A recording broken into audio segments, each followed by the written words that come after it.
Hello, welcome to Squiggly the 13th Chime. Welcome back, it's been a while. I'm mothfan, and we're more or less ready to start with this new format here. Yes, it was you, AxemJinx. At least in one of the clips it was. Hope you enjoyed the intro. What matches we've got up?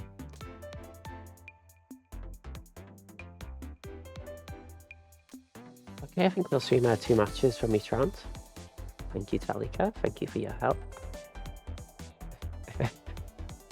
AxemJinx, you see, it's impossible to make Red Hood the subject. I really did try.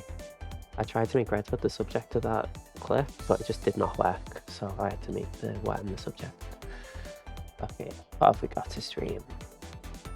I think we'll do Ink vs cibowg and Bob vs falkmann on stream, with the rest off stream. Okay, I'll make the call in the Discord.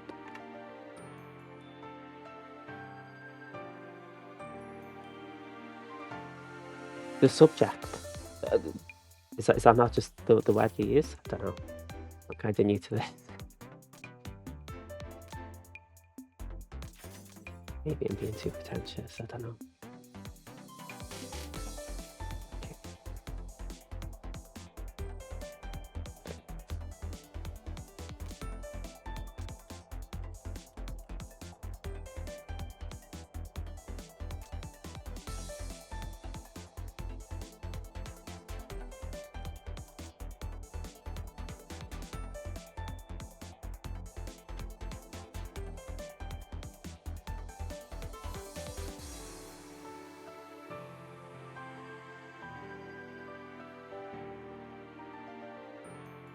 Okay. Oh. Because Hood's too slippery, like, she doesn't stay in one place, it's really awkward.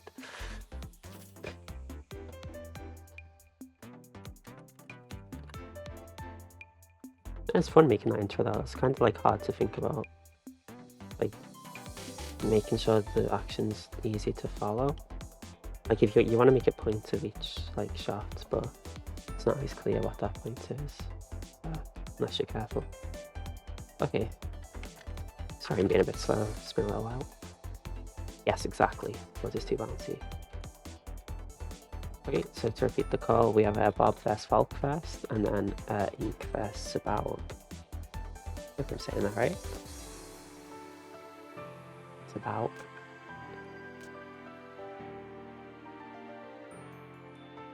Wait.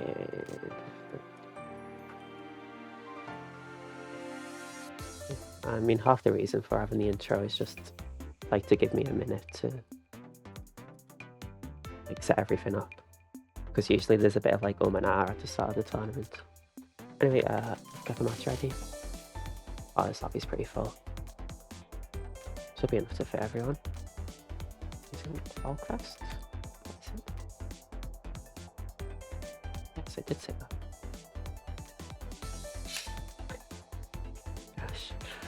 Okay, so Bob's been playing a bit of Storm in lobby recently. In fact, they might even have the name Bob the Stormworm or something like that. Or are they Bob? No, they're BobTheBobbitWorm today. So maybe that means they're playing depth. Let's see.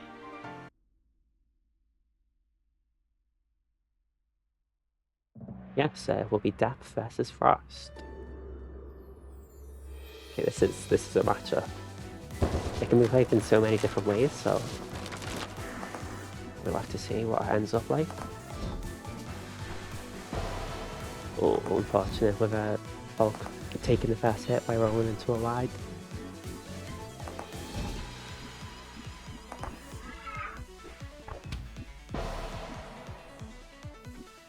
You laughing? Is there a difference between BobTheBobbitWorm and Bob the Stormworm? Okay, so Bob's taking 2 hits. Got a good setup here. Nice catch of the roll with the basic. Puts us even. Oh, very close interaction. We could have seen a hit either way there by the stun wave landing or the shotgun landing. But they cancel each other out. In the end, but it's a very well timed stun by Falk, who unfortunately misses the follow up. So the walls begin to close in, and a forced roll by Falk there. And it's a roll right into the path of shotgun. But is that a double hit actually? wow, okay. Whatever, after the end of the chaos, we have Bob taking the cards narrowly with 1 heart left.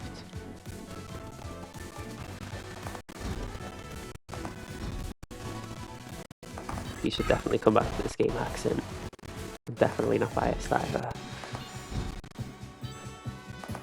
Okay, starting this card, Bob up against this wall with a strong bubble.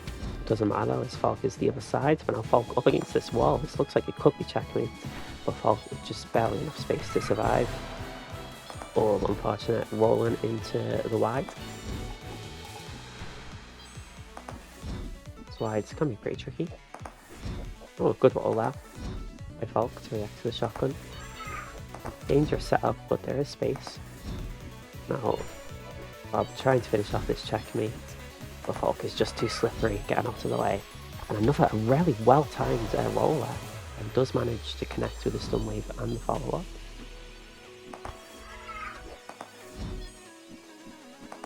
Maybe you should join the Frost Saxon. Maybe that's the way. Okay, and Falk caught again, now down to 1 heart.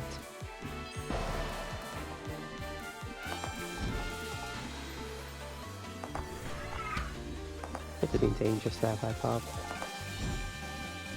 And now Falk against this wall, but definitely not. No cooldowns available to capitalise really. And oh, what a stun wave just at the edge of shotgun, barely connecting. Now it's 1 heart apiece, close as the cards can be.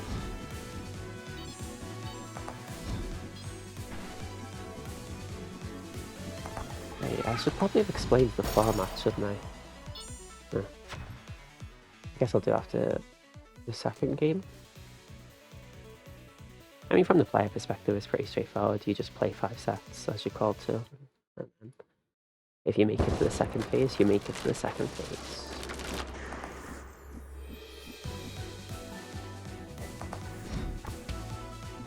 Okay, cibowg, not cibowg, sorry, Falk up against the wall, gets checkmated.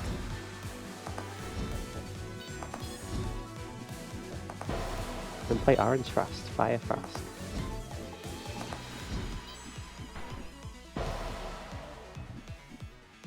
Okay, start of this card is 3 hearts to 2 in Bob's favour. Again, Falk at this right wall. Bob with all cooldowns available, but Falk runs into empty space. Which of course is what you want to do, step as much as possible. You don't want to be under her influence. Oh, what a stun wave! And some illegal dodging, but Falk stays alive, but unfortunately can't connect, but rolls in with the wide. I love this risky play from Falk. It's so pleasing to the eye.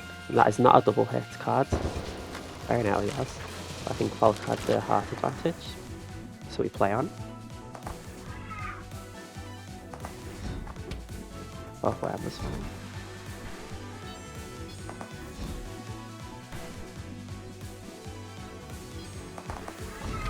Yeah, the Frost Mirror is a performance. Falk unfortunately rolling into some basic. Gets a hit with their own basic though, so not quite even Stevens as the 1 heart down.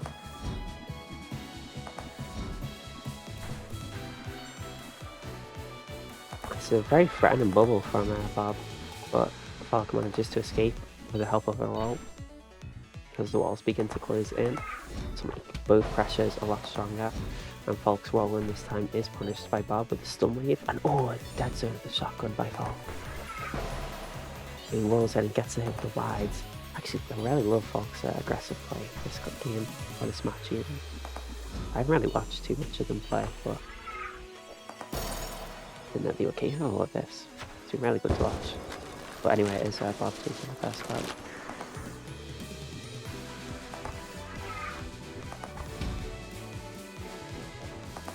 Oh, nice dodge of the shotgun by Falk, who gets a hit in the follow-up.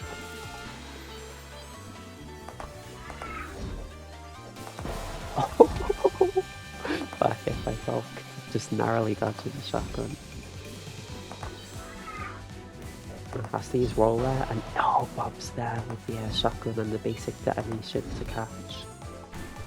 It's almost an impromptu checkmate, it's just a tiny sliver of hope there.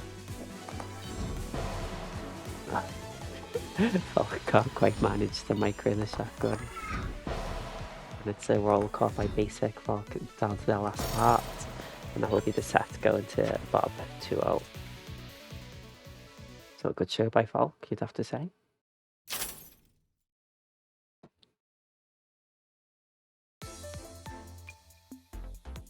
So next we will have Ink vs cibowg.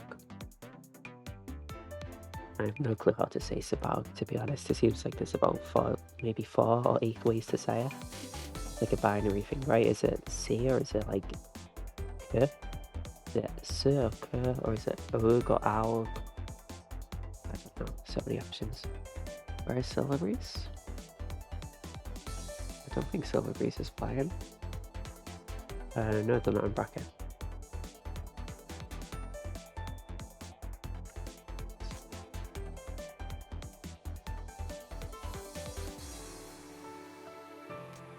Ink is on the mat.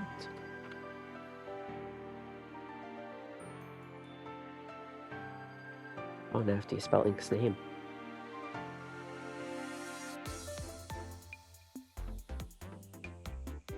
This is what copy and pasting was invented for.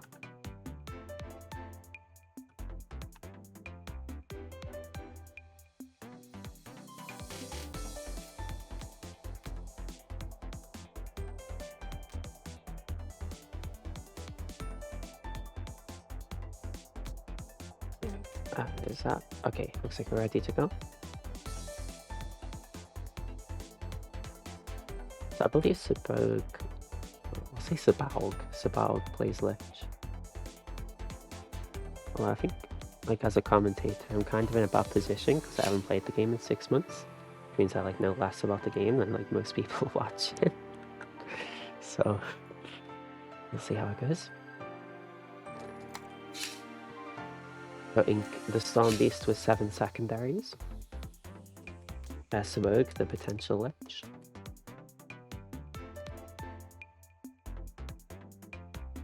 Switzerland will not win the World Cup.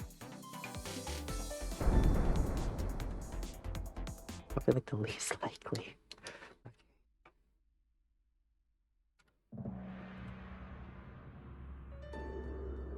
Okay, we've got a Lich vs Storm. cibowg agreed to the far round start and gets caught. AxemJinx, why do you want $1 on them? What's the odds? Okay, the cibowg down 2 hearts to start, again created on the flower. That could have been really big if they got away with it. And it looks like a checkmate here, and because of the flower greed, cibowg has to micro but manages it. And it gets a hit at the other end of the screen. So it won't be a perfect card. Definitely won't be a perfect card as Ink down 2 hearts.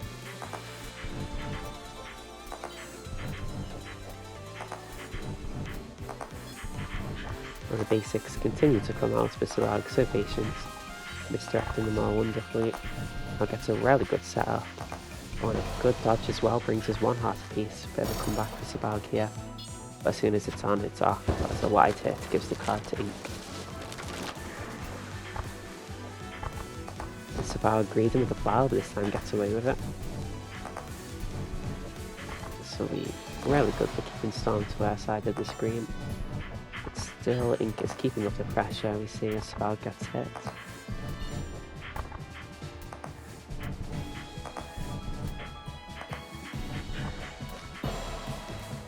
It's a wide hit against cibowg. He doesn't have much of a setup, but regardless gets a hit with the butterflies. There's no flower on the screen, it gives Lich all the space in the world. It looks like Ink is actually quite content playing this long range game. And it's some good dodging by cibowg. Stay alive.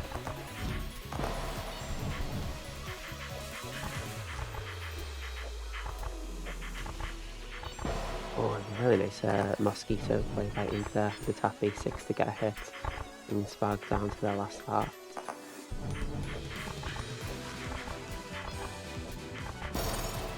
That is game 1 going Ink's way.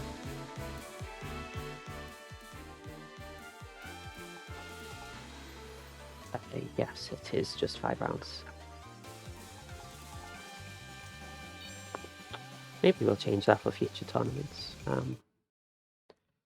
5 rounds to me just seems like a nice number to play, I guess. But I'm not sure like if it really sorts out the top 4 so nicely, so it might change. Wait, AxemJinx is French, that's a really good point. Like, France are their favourites. I guess the return maybe isn't good enough, I don't know.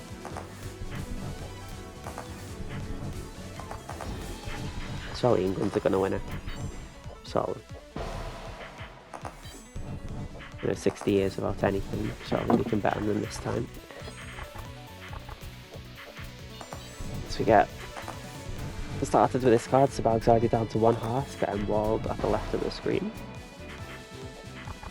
Axem's lying to us.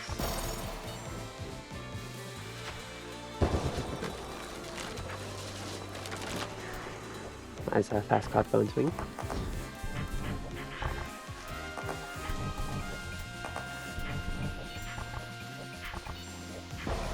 All friends for buying is stupid.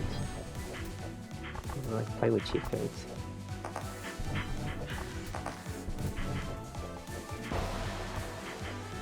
And a nice mosquito play, being running in with the wide, gets a hit. Now cibowg on 1 heart again to Ink's 4. Could be a very quick game here, as Ink finishes it off with a flawless card.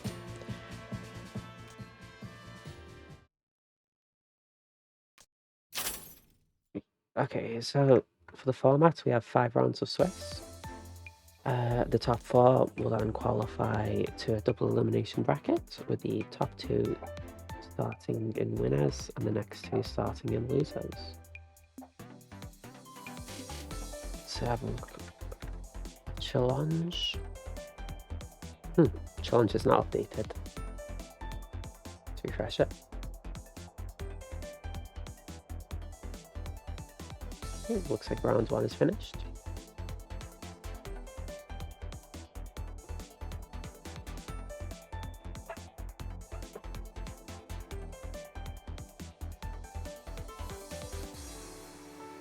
Okay, and round 2 is ready.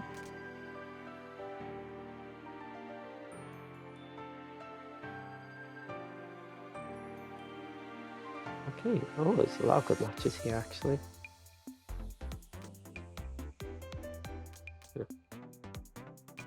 Guess we can do a Fally Penguin and Shadow Pelt Wheelchair.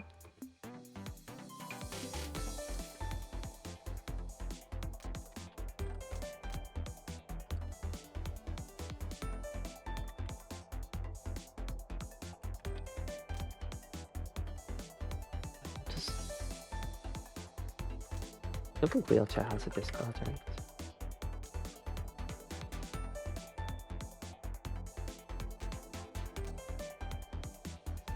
Okay, so the rest can happen off stream. Looks like Fally and Penguin are already on the mats. There could be any number of matchups here, really.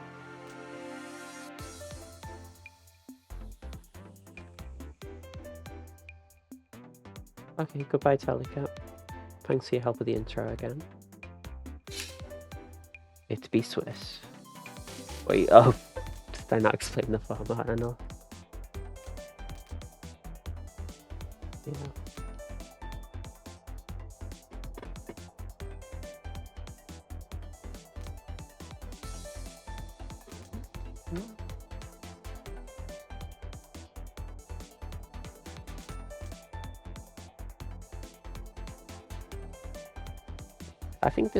I think double elimination's kind of mean for like most people who enter a bracket.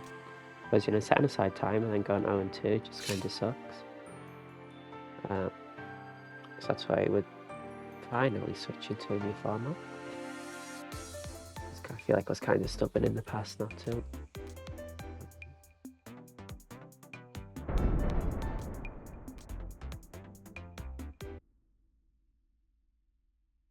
Okay. That looks like we've got the hood mirror.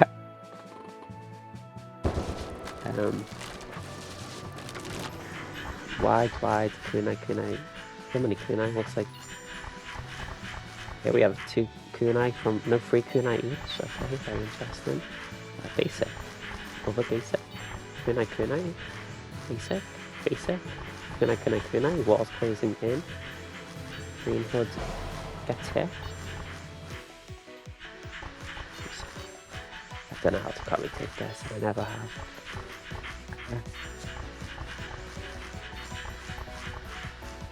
It looks like Fally's being pretty aggressive here, but dead zone hugging each other. A little deceptive hit with the basic.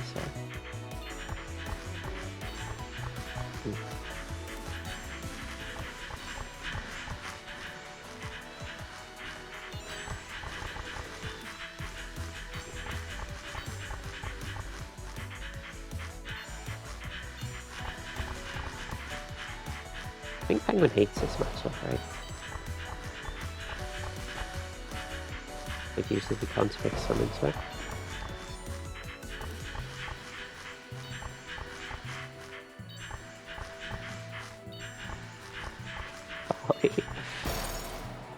Being a bit of a menace gets a hit. And the card. Runs into a landmine though.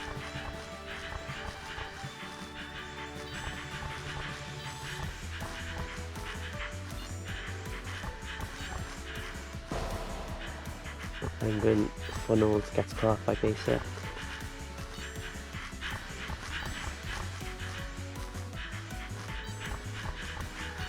Nice to place the basic back and try it. Maybe it's just let the M&S speak for itself for a bit. Yeah. Kunai bonk.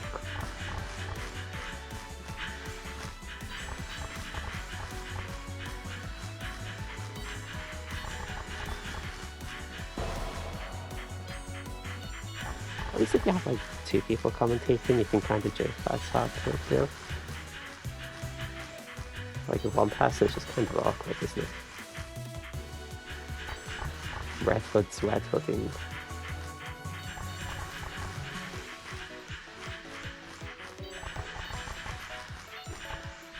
A nice micro by Fally. I don't think he meant to because he banned Vanish like right after making it. As the walls close in. Fally gets a hit, Penguin on 1 heart. Fally's also on 1 heart. The kunais are coming out.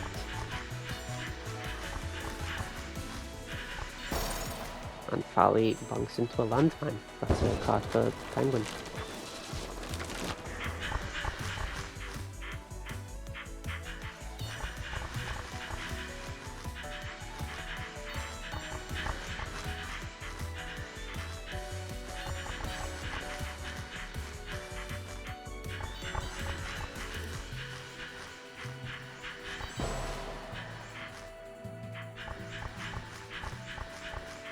Fally on the aggressive after getting hit. Penguin runs into a lag.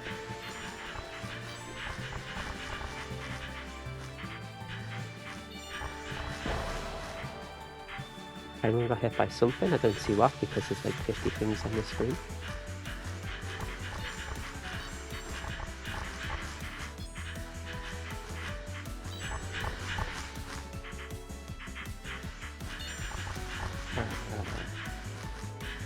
That was actually quite a nice setup from Fally, the perpendicular basic and kunai. Fally does take game 1, hopefully Penguin will switch.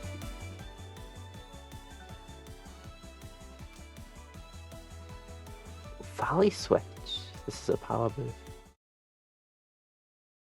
Because usually Penguin plays like Sun into Hood, I don't know if Fally's reversing it.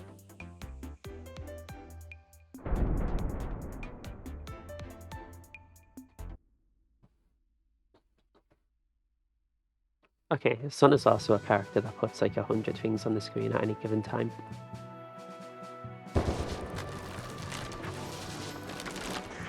There's some imbalance to talk about. Fally goes for the breakfast special, Ransar gets a hit. Some good micro by Fally, who continues with the breakfast pressure, gets another hit. a diamond dash into nothing at all as Penguin runs away.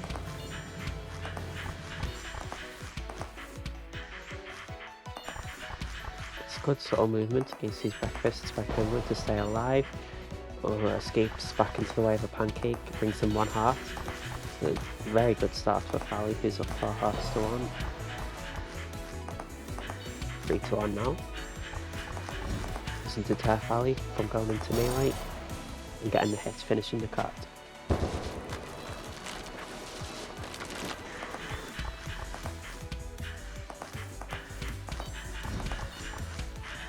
Okay, dispel fast out. Was it fast out? Right, move on mistake running into a stationary kunite. The extra diamond of wide. But it's Fally's own diamonds. I get a hit against Penguin now. Now 3 hearts apiece. Now 3 to 2 after some pancake hit.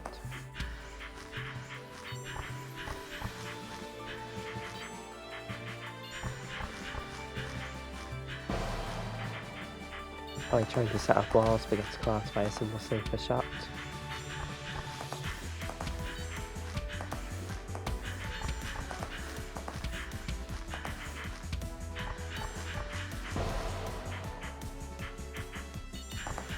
Caught by Waffle, now 1 heart, could be lasting the set here. They don't even it out yet. Again on the aggressive, diamond dashing in, and it's enough to secure the set. 2-0.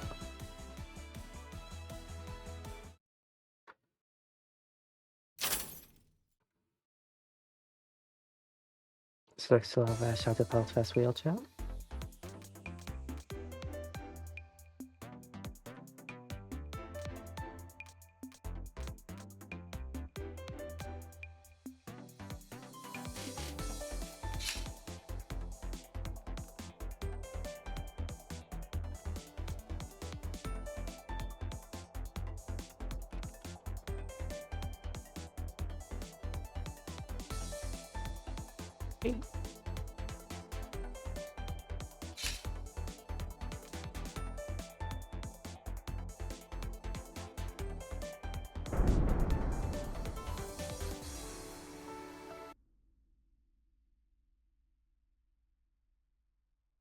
We have Worm vs Frost.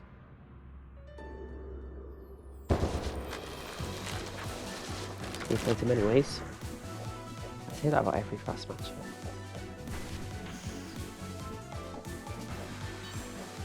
So Wheelchair just opting to survive for now. But Shadow Pelt makes that difficult with the fights. It's a stun wave hit from Wheelchair. Or we're punished by the lack of stun wave there. No escape from that newbie fire.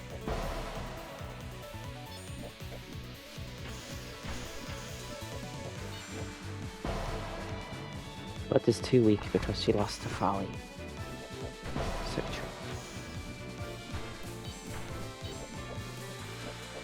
A 1 heart apiece. Playing a long range game. Will Shadow Pelt look for his way in?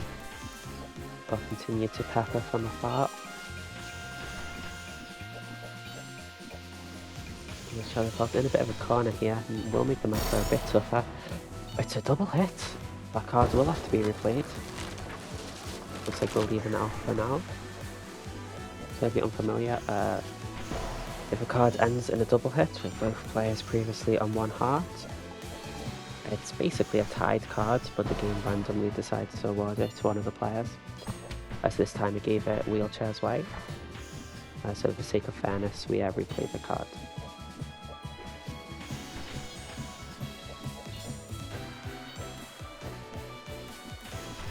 Doesn't happen too often.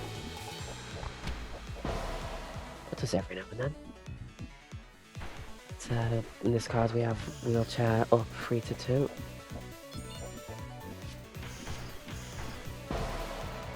And up 3 to 1 now after Shadow Pelt can't quite micro at the bottom of the screen now. Sort of caught in the slowdown of Laser. This time it's Laser coming to his aid, getting the hit. Now we're even at 1 heart after a nice bit of attack from Shadow. And Wheelchair takes that card with 1 heart left.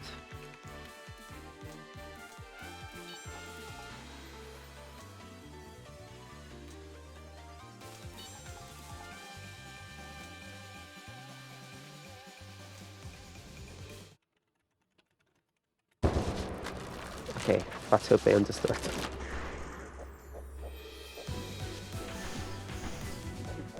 We're going into a new game. Kind of ambiguous what exactly this game represents. It's a nervy fire, nearly finishing Wheelchair, but he has the wall to escape time. A shadow card at the bottom of the screen. This is laser.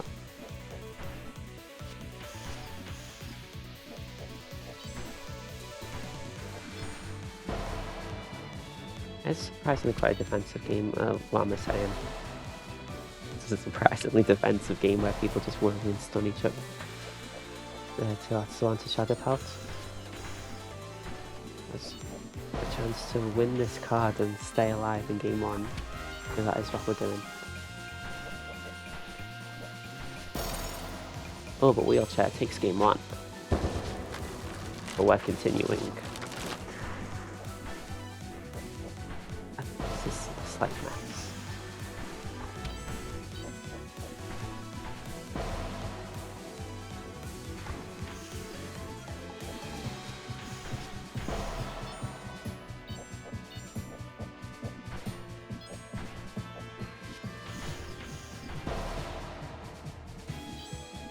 Shadow Pelt still up 3-1 after being hit.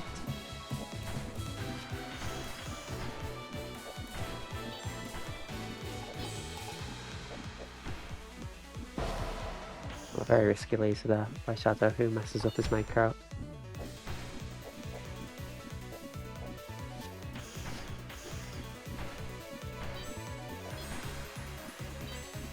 Kinda hard to micro inside fast basic while you press a laser.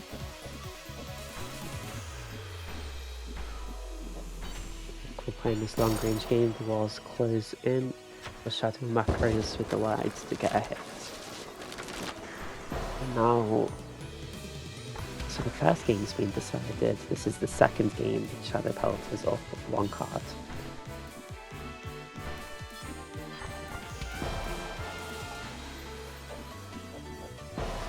And if Shadow Pelt wins this card, everything will sort itself off naturally. So I'm slightly rooting for Shadow Pelt.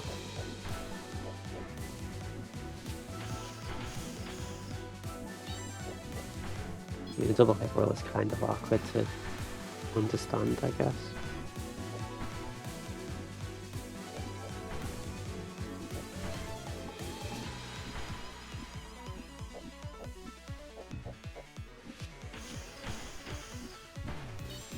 The walls close in, a rare sight in a Shadow Pelt match, who takes the game.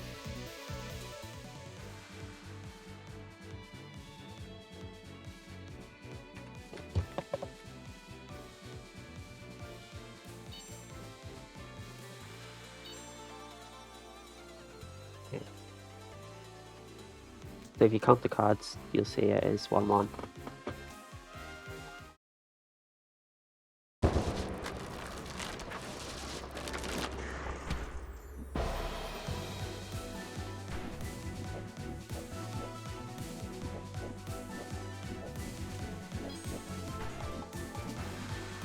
Because the first game we only played 1 card, then Wheelchair won, and Wheelchair won the first card of the second game, which belongs to the first game, so then Wheelchair won the first game, and then Shadow Pelt won the next 2 cards, and so wins the second game. That's the logic anyway. Okay, and then we started this true fair game where we actually know what's happening. Wheelchair is up 2-1.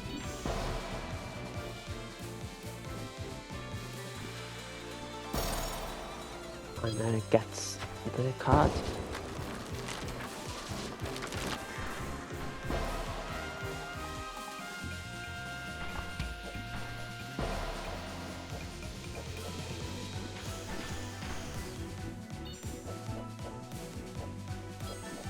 And continuing with the long range game as it is 3 hearts apiece.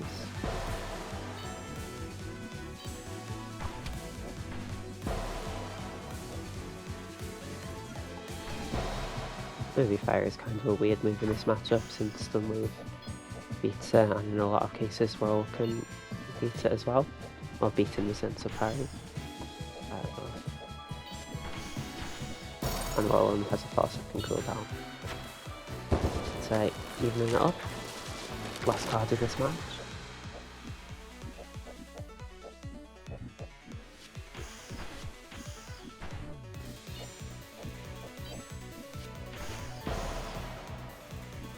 Shadow fast to take a hit. Go off by basic. Forget to return hit with the wides. No. Goes for the Movie Fire parry. Doesn't work, but gets a hit in the follow up anyway. With the wide. So it's 3-2 to Shadow Top.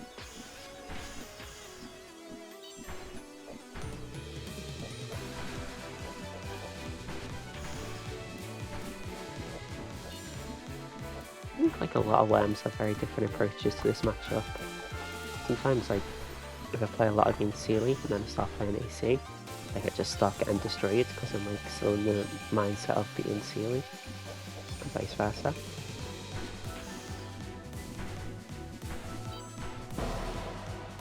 Yeah, that's Shadow Pelt with a fairly strong lead, 3-1. Unfortunate for Worm there. It's the Movie Fire met by an unsafe Stun Wave, which is then met by a wall to stay alive.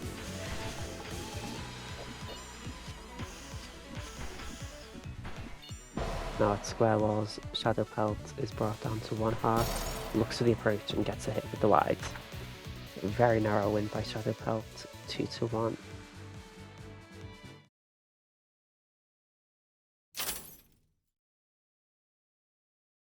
Okay, looks like the rest of the matches have all finished up. So we should be getting ready to start round 3.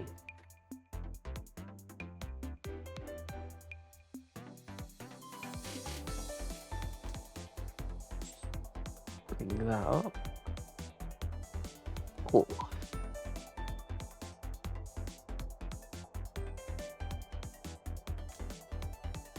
I think we can do RedAlice and cibowg vs Dummy. Know the rest happening off stream.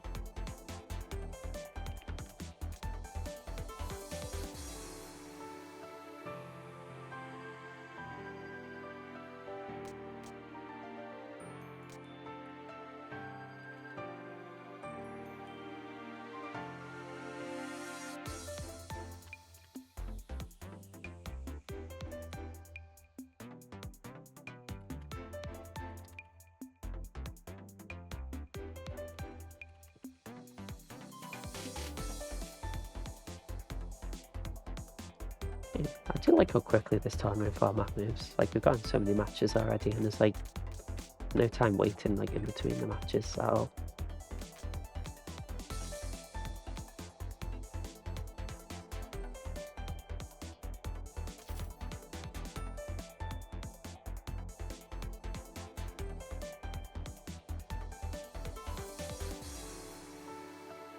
I'm always been a preferer of Red Hood.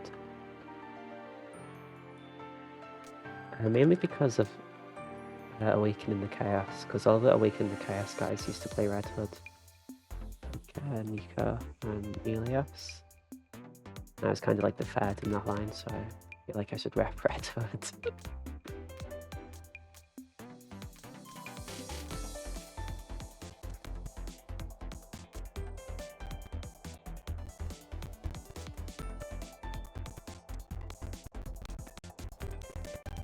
Oh, am I a traitor? I've held this opinion like my whole time playing the game. I was never on your side to begin with.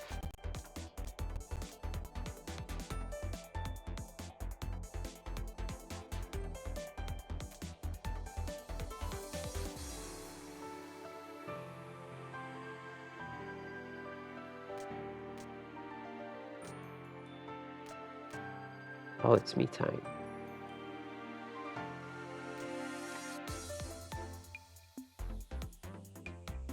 This seems to be geared to be a good match. we have Ink, who is on Storm Beast before. That's RedAlice, who we haven't seen yet. Most likely on Lich, although has other secondaries available.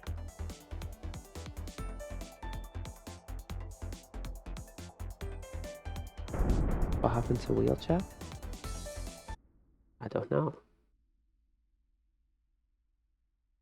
I mean, they lost the last match, kinda narrowly. Now they're up against falkmann. Oh, I wasn't paying attention to chat. Okay, anyway, Storm vs Lich. Storm gets the first hit. But the heart advantage lasts only a second. Now, Lich up against this left wall with a clone right there. This is very dangerous. And RedAlice stay alive, yes, but has to ban Flower in a bad spot. And still in a bad place here, as the clone is right against that wall. And RedAlice just fighting to survive at the moment. Oh, unfortunate. One of the few things Flower doesn't delete is a held basic of Storm. As it's a quick card, Ink 3-0.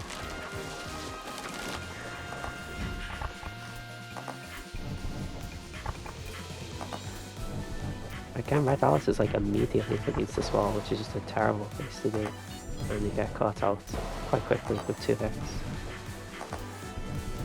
It's like RedAlice is maybe scared to contest center screen. It's resulting in a very one-sided game so far.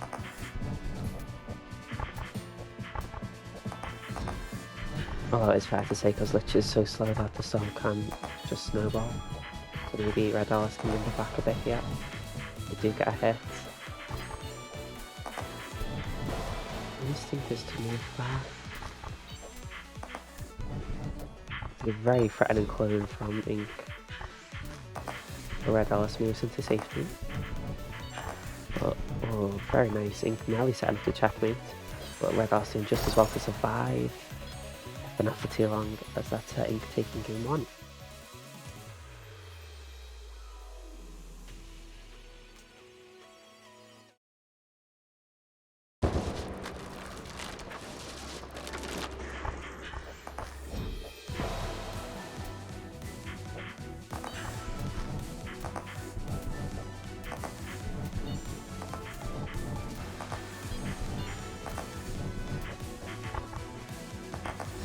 Little movement by Alice.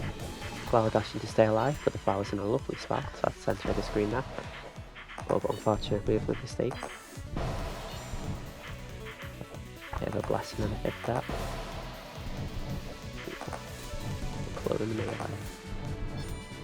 Nearly a checkmate here, but there is a gap part in which Alice makes the way through. There's a gap in this setup too. RedAlice just microing to stay alive, but gets caught by the tap basic for the railgun. Oh, an aggressive play from Alice. Goes in with the butterfly, gets a hit with the basic, now 1 heart apiece. Mothfan, we need to duel. I'm kind of busy right now, Axem. So card 1 going to Ink, but a much closer card, you have to say.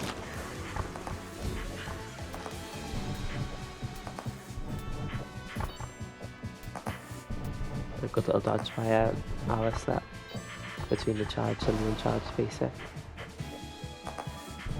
But just an uncharged basic is enough to get the hit against them in the follow-up.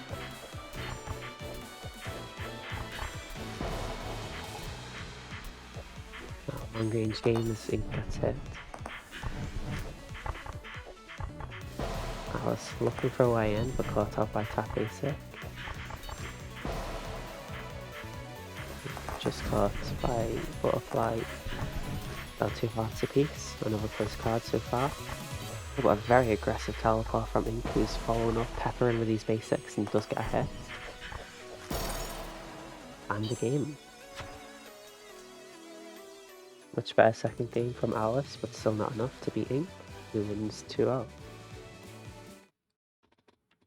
We're gonna duel with breadsticks.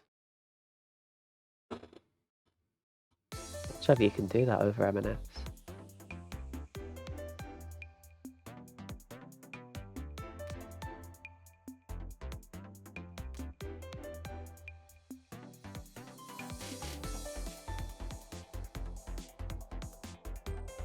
This might be some of the best games of my life.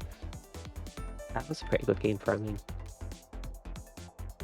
I especially got like that aggressive teleport in the second card. Very cool. Waiting on Fally. Okay, next up is cibowg vs Dummy. So we saw cibowg before with the Lich.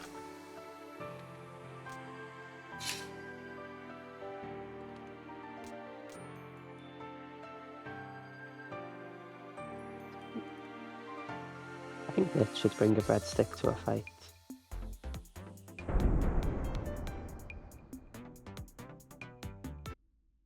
Okay, so Dummy I haven't seen much of. Dummy not being around for half a year and all, but they're a Red Hood player I did recently in Single Spell. And actually just one game, so I didn't have much a chance to see them. Seems pretty good. We see here with a 2-heart lead. Yeah, quite good. So an early 3-heart lead even. Lich now has a bit of a setup. The Red Hood sort of finds a way in. Offering quite good setups, but doesn't matter so much as they get hit there. And another hit with the wide bank makes this game look pretty close.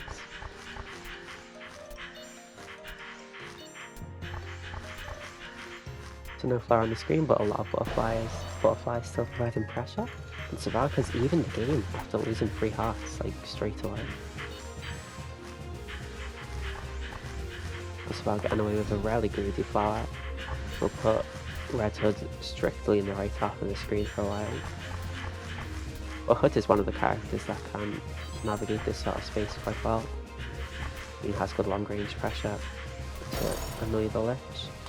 But still the Lich wins. That's a 4-heart comeback to start the set.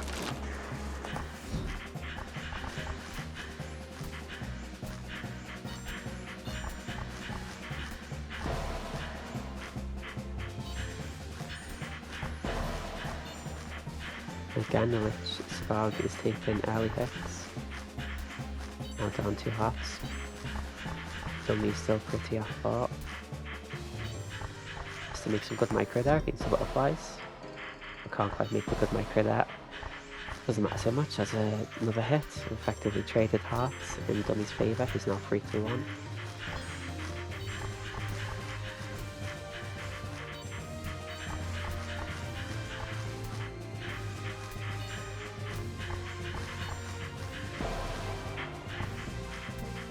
And Dummy caught by the butterflies again.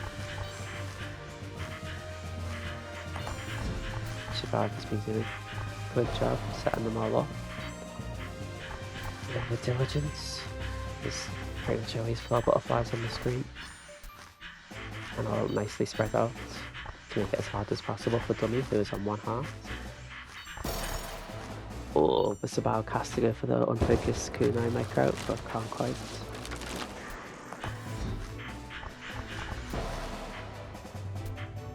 See, I feel like Lich wouldn't want to fight, which is why she'd bring the breadstick.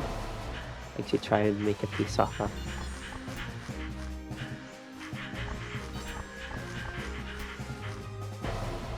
Because, you know, in the story, Lich doesn't really seem to know what's going on ever.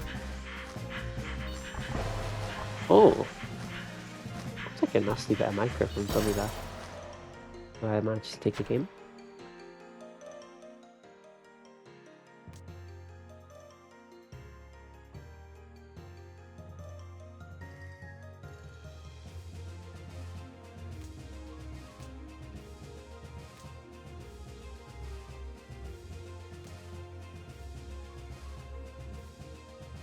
And I stay in from both.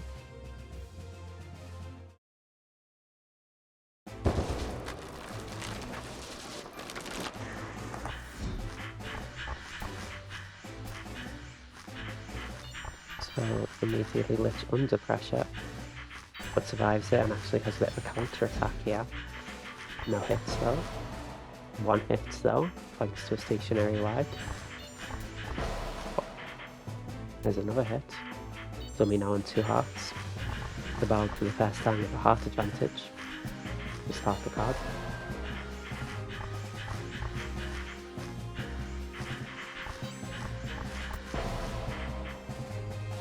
Now 3 hearts to 1, the advantage grows as the Greedy Flower is charged, and cibowg takes the card.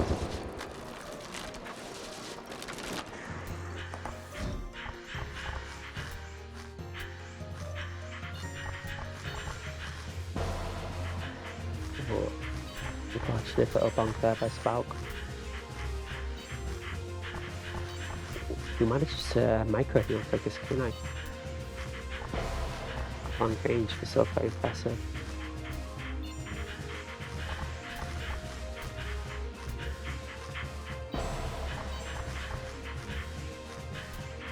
Oh, it's another 4-half lead to dummy. This time does manage to capitalise, get the cards, flawless cards. No comebacks this time.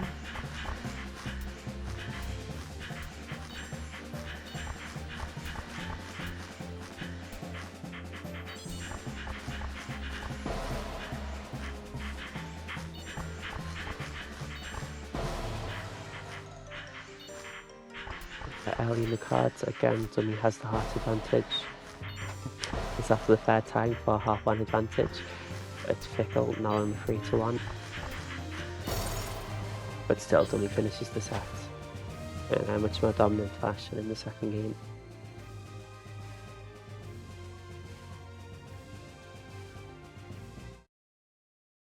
Okay, looks like we're still waiting on one result from Jay and Penguin.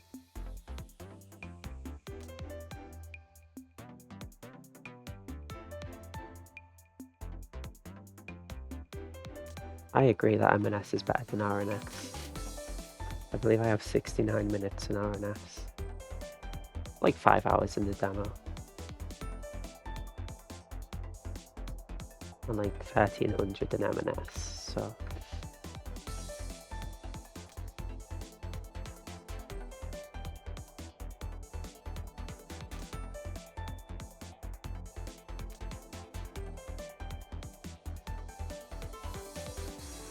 $200.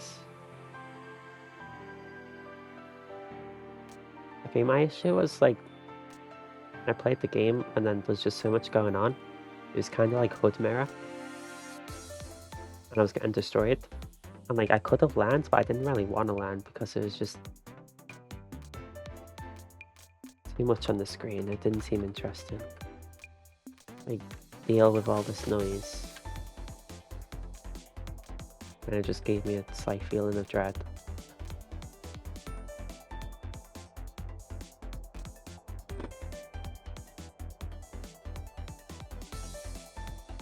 I mean, I only really got RNS because it was made by me now. It's not really the sort of game I'd enjoy normally.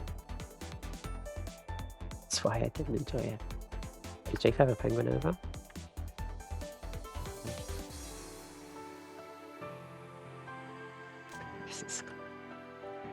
Okay.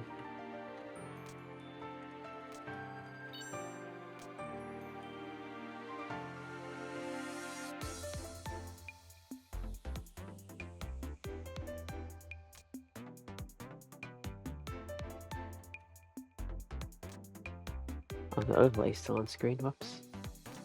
Rex is calling.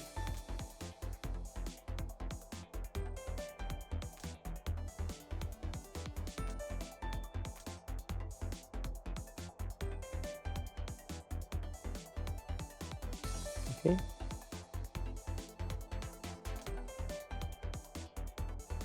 Looks like JP Penguin 2-1, which means we have a round 4 available.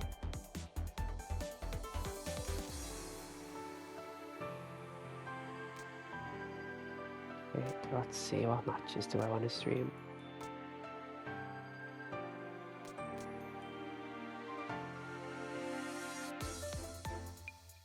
Can do a Fally J Feather and Wheelchair Alice.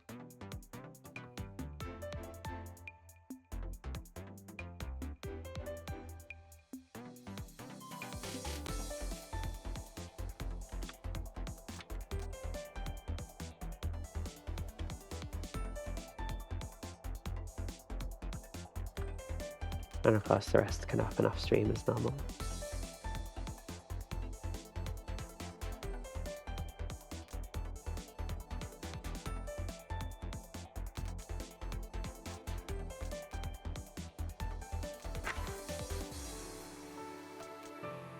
I know this one's second, isn't it? Wait, what?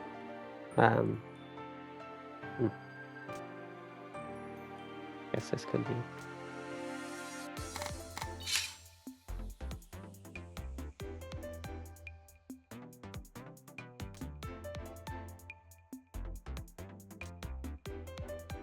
I should do this fast.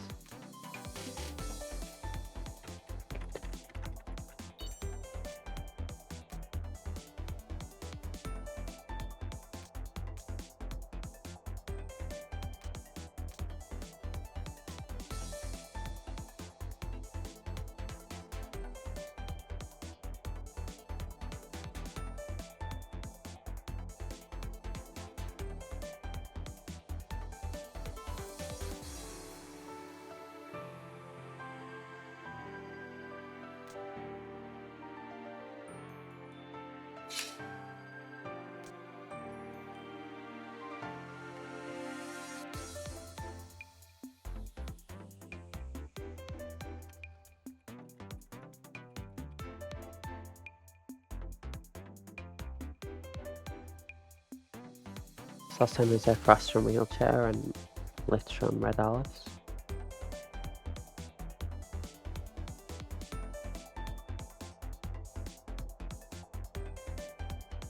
We might be going to a stage that isn't the Worm's Jewel Box here.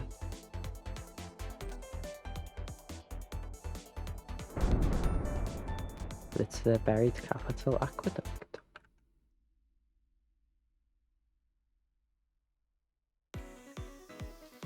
So canonically this is not where Frost fights Lich, but I don't think that matters at all. RedAlice first to get a hit with a stationary wide.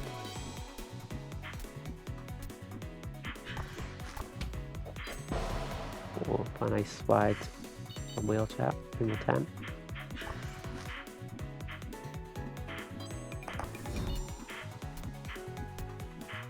So last time RedAlice was playing kind of aggressively.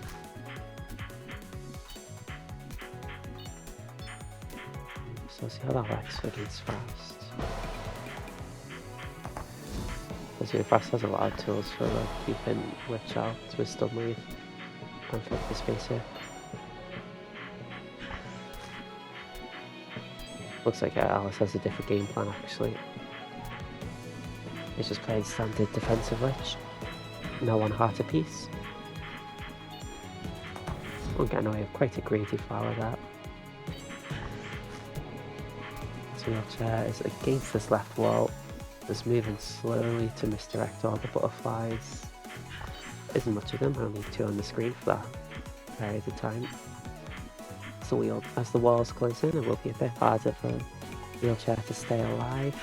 For RedAlice with not much of a setup here. Not an ideal flower, especially if the walls close in any further. But if you don't manage to, as a Wheelchair takes card 1.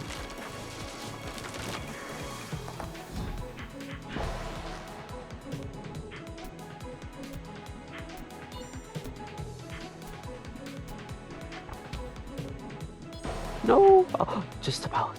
Okay. Wheelchair stuns, nearly gets the cage stun, but does land the follow up. Of course, if you're cage stun and you're in a safe position, usually it is the safest option just to like keep holding focus basic, like Wheelchair did there, and then the third focus basic will get the hit usually, because by then your arrow will have had time to adjust. A Wheelchair unfortunately bonk on 1 heart. RedAlice with a really good setup here. Again, Wheelchair up to play defensively.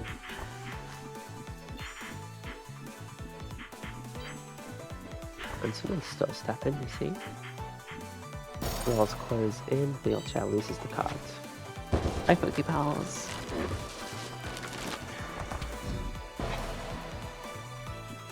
Oh, thanks for coming in. It was cool that a bunch of people switch M&S, so sad I couldn't be that.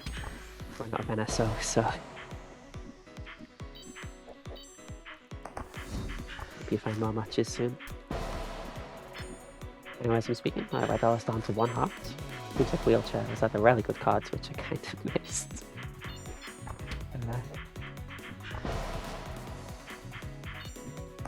RedAlice working to bring things back. Has brought it back to even, with a really good setup actually, which should put RedAlice as the favourite. Of course, as long as they can manage all of this micro, which they do. And so that's game 1 going RedAlice's way.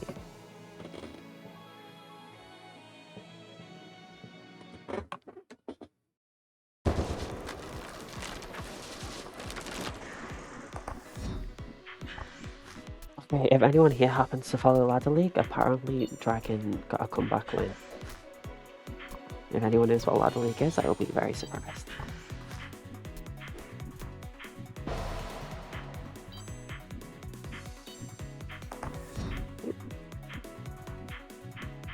The second game, basically even Steven to start.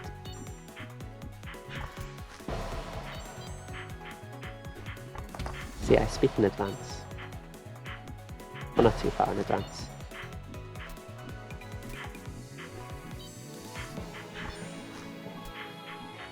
Looks like this set has been like very defensive on both sides. Wheelchair is just like hoping to out micro on the left flank. The left flank, what am I saying? I don't know why I called the wall the flank. Okay. Well, anyway, RedAlice takes the card, and oh, a stun wave! And the focus basic follow up with the like the right focus basic, not the middle one. Kind of unusual. Wheelchair playing really aggressively. Now that there's so much set up, I'm guessing he'll go back to the micro focus strategy. Definitely is like a fair strategy against Lich. I mean, it's at like intermediate level anyway. I feel like ideally you don't want the Lich to set up too much. But if you just like feel like you're a strongly better micro player, then it's a fair strategy. But unfortunately, Wheelchair is not the strongly better micro player. RedAlice takes the set at 2-0.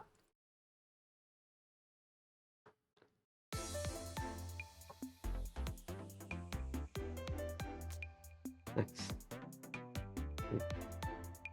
So I've got caught up there, I forgot what we were doing. It's Fally vs J-Feather.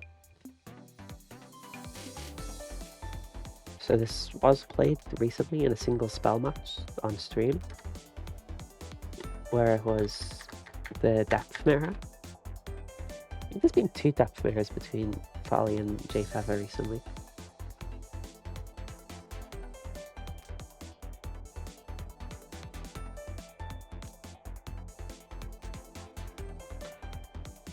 Maybe it'll be another depth mirror, maybe it'll be something else, who knows.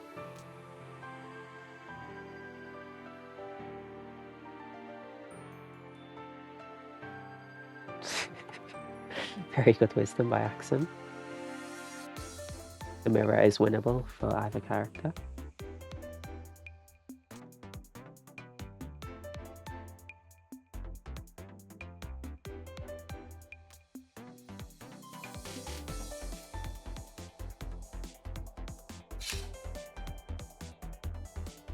Okay, J-Feather's locked in a character.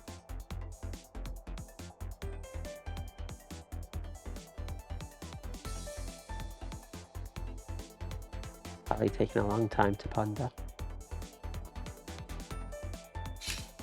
Which is weird because like Fally's confident in all the characters. Does he like think he needs a specific character to win this match? I don't know. Frost Lich. This will be really interesting actually. I mean, we just saw this match, but no expert level. And Fally gambling round start. It's a hit. It's a bad lesson to teach, but gambling does sometimes work. I know, like I said in the other matchup about how Frost ideally wants to stay centrally to make it hard for the Lich. That's exactly what we're seeing Fally do. Which is misdirecting these kunai, or butterflies, sorry. Yeah, Fally tries for passive aggression but gets punished. Fally staying at the bottom of the screen, trying to claim ownership, stop the Lich from doing much. At the bottom. Oh, but Fally finds the opportunity to go in and gets a hit. But now lost control of the bottom of the screen.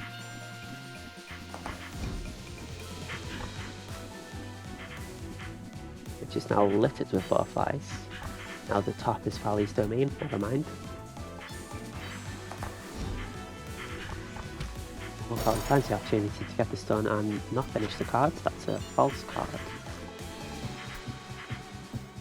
The game is lying to us. Jay still has 1 heart remaining. And Fally again with the aggression. Can't manage a hit. Now Fally's like, it's made awkward by these butterflies right by him. So be very mindful of misdirecting them and I get hit.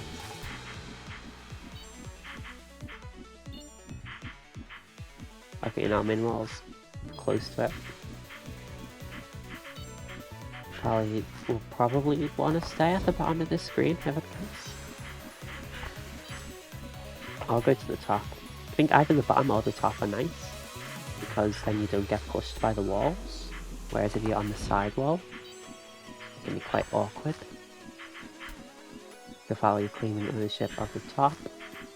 I'll just have to stay alive. Doesn't really have much onus on them. Bit of a war of micro here.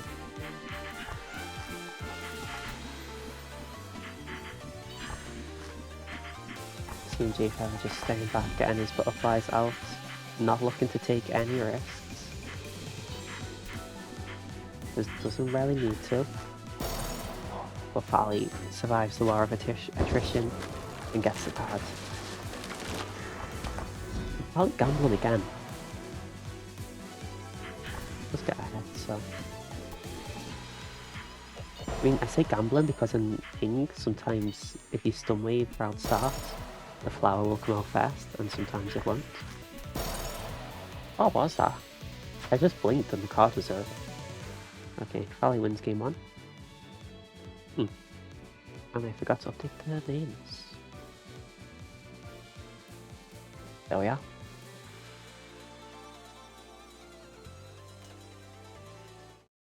Now Fally swapping Sun.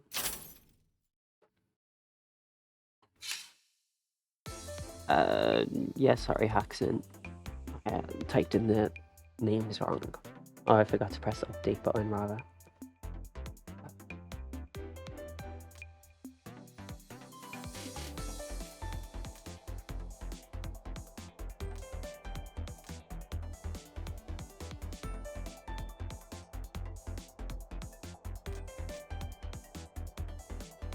Okay, so J-Feather considering the counter pick.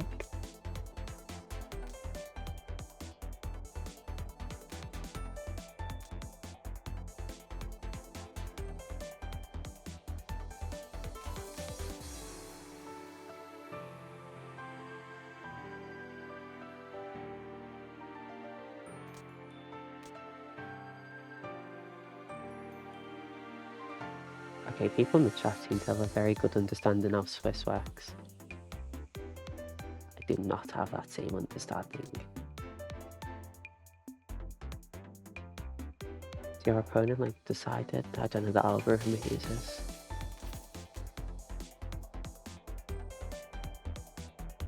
Depth main.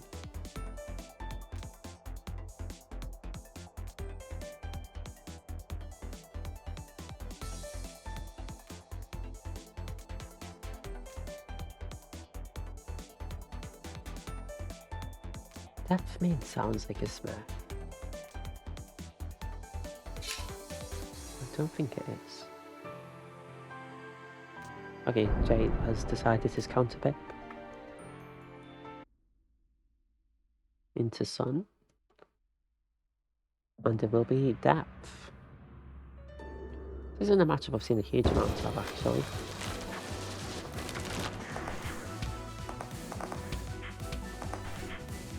I imagine Sunburst, Sun Basic will have a lot of relevance, because their deck has a lot of slowdown with their attacks.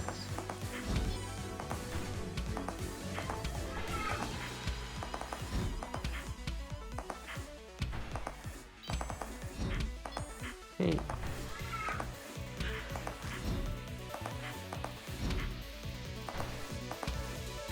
But it's 3 hearts apiece as there was mid-range. Fally with a diving spam catches Jay out. It was in the corner, made it particularly difficult to dodge. Oh, and a nice melee by Fally brings Jay to 1 heart.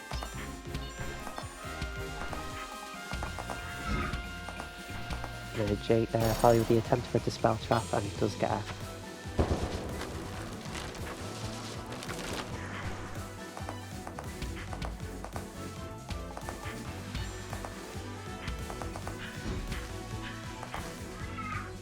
Fally again with the diamond spam, this time met by Jellycat.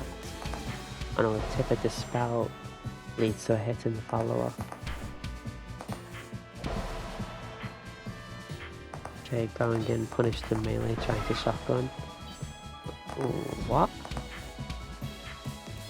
Jellycat went to the right and hit Fally, he was to the left. Interesting. Dispel Trap catching Jay, who's on 1 heart to Fally's 3. And the shotgun punished by Sun Basic, which gives Fally the set.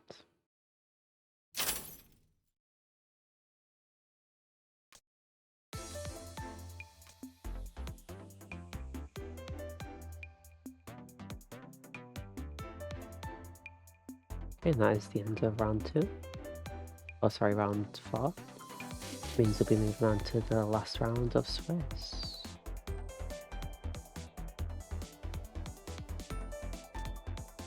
Let's have a look. What will the matches be?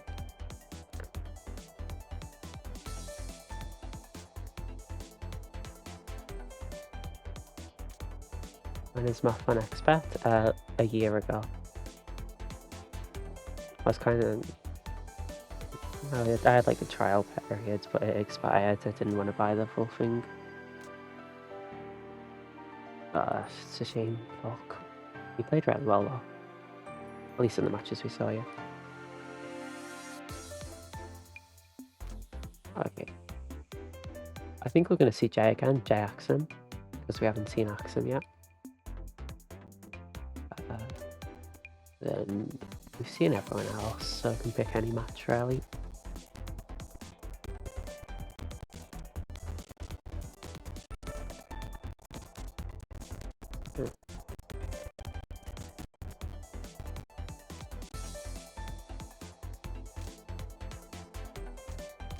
I think in every match there's been someone we've watched twice.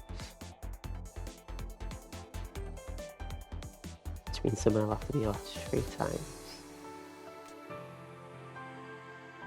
So I might as well just pick the best match in that case. Okay, we'll do Jay Axem and Inkbog.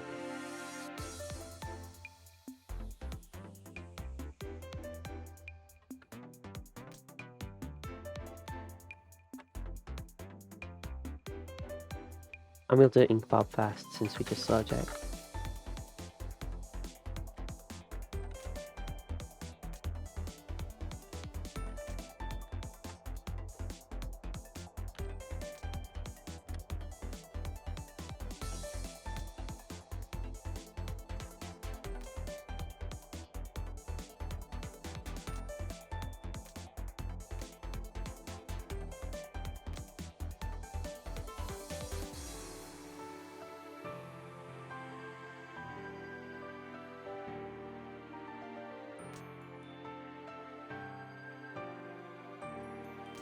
I think they're going now.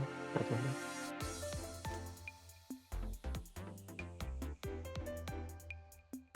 know. Okay, we've got a small break, I guess. I'll just wait here for a minute.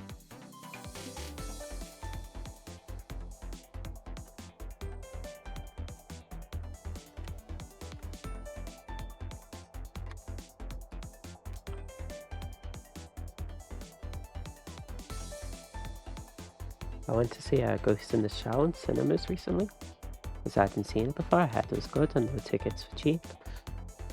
And I went.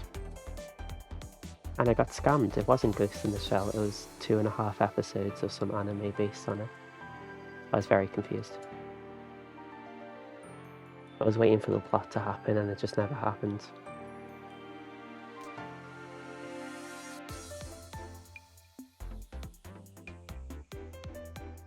Okay, stalling.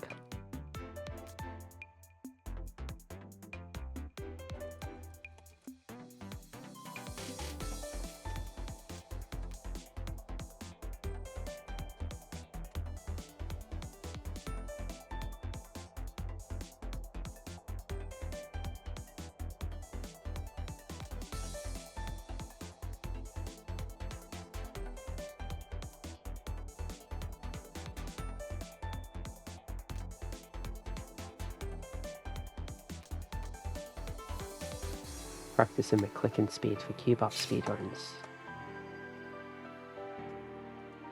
Which is unfortunately now a relevant factor thanks to some new strategies that have been discovered. Whoa, cibowg. Is it the best game ever made? Perhaps. Okay, looks like we're ready to go.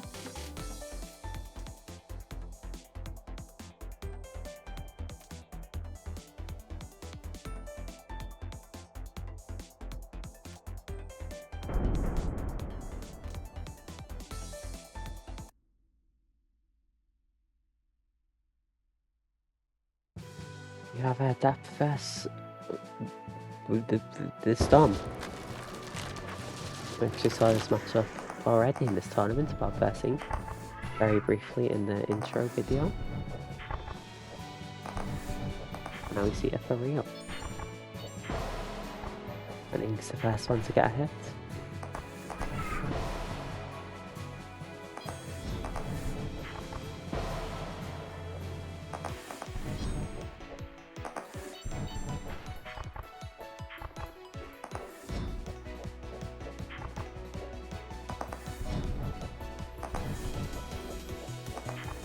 And trying to wall, but Bob with the patience to avoid it.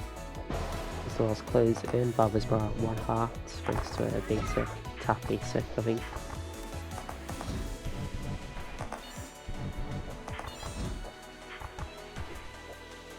Bob with a chance to escape this wall here. He uses the Jellycat to charge right through. That's in a very threatening spot here. Again with the Jellycat to save them. Doing a good job to stay alive.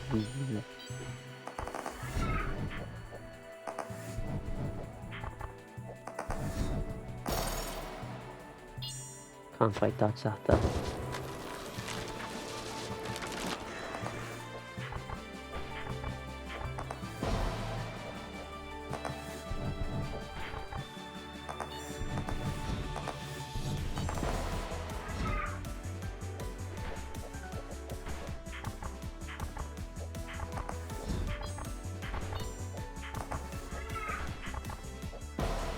Okay, just aid his blessing there.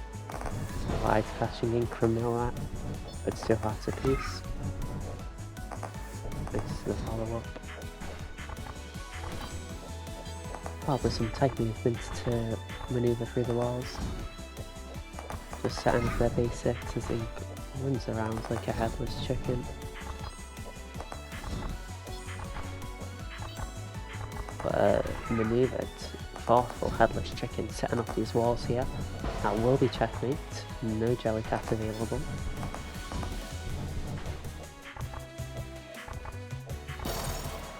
It's game 1 going to Ink.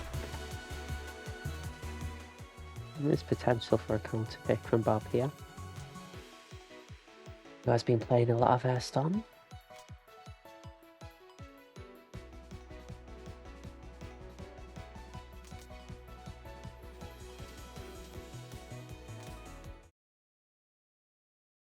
Nope, we'll be staying.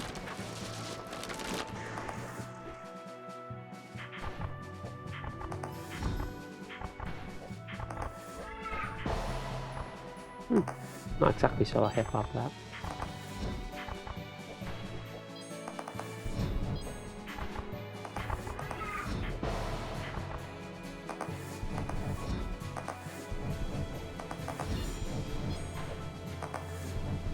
Potential checkmate set up here, but Bob is, oh sorry, Ink is cooked.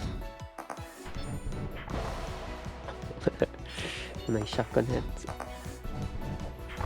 But Bob in a fairly bad spot next to this clone in the corner. Oh, nearly gets caught by the melee, narrowly avoids it. Now 2 hearts apiece. Ink trying to set up. But Bob making it hard, staying alive. The walls close in. We see a bit of lag. And a bit of chaos. A bit of illegal dodging, followed by a shotgun.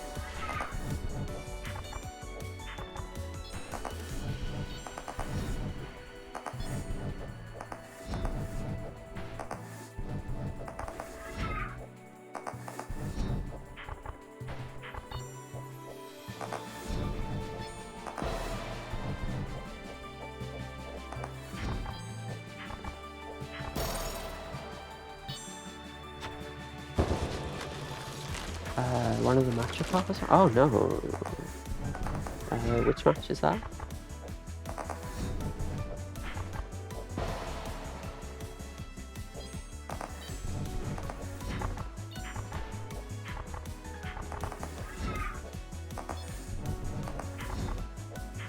I just need to... Okay, I'll deal with it after the match. Which is lagging.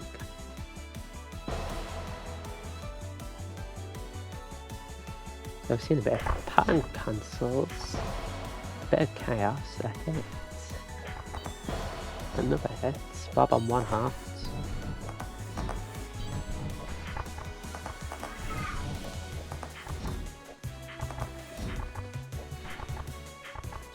Let's assume it was all alright.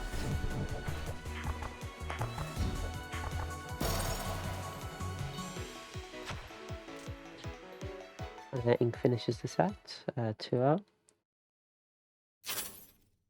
So wheelchair against cibowg played the wrong person.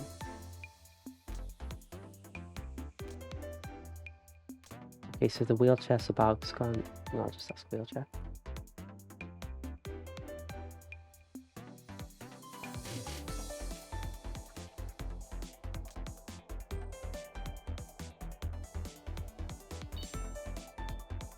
Not sure if they're in a match already.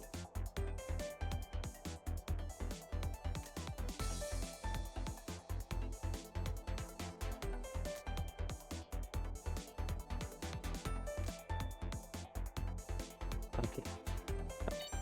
I'll just reopen the score then.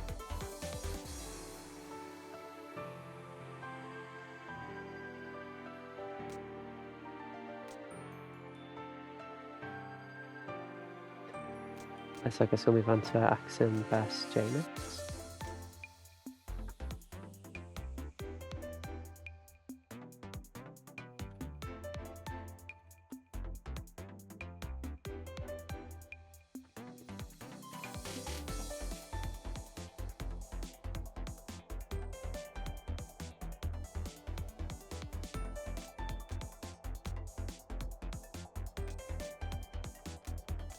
There's almost battle of the old guard here. Although Jay has been playing a lot longer than Axem.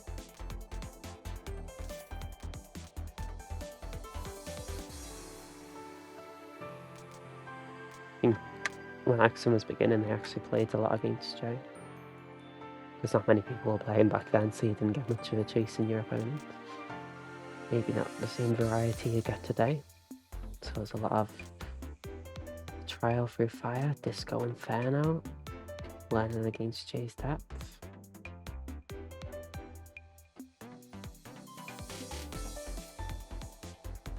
Okay, so Axem's been playing against a lot of Storm and Lobby recently, which is Jay's least favourite character by far.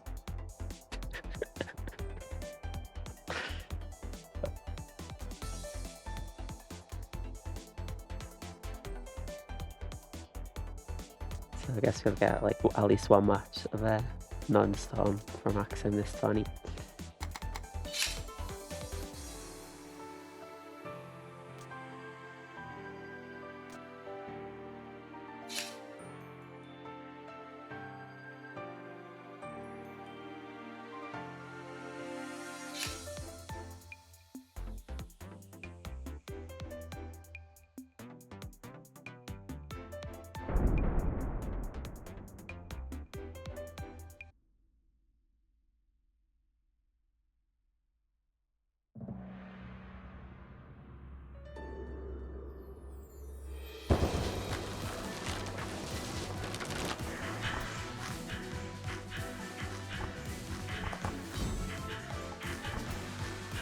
Okay, we're open up with Lord's First Lich.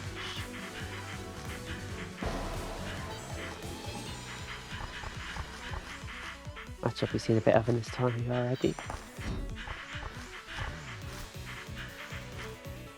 And a matchup I think both people will be kind of happy to play. Not too uneven. Oh, a nice micro by Axem.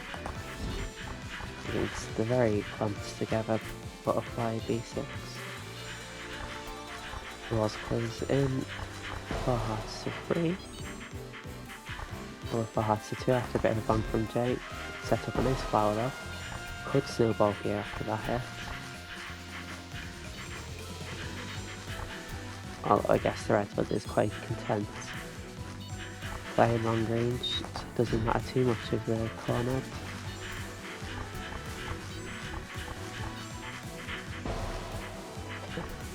Jay goes in for the melee as well.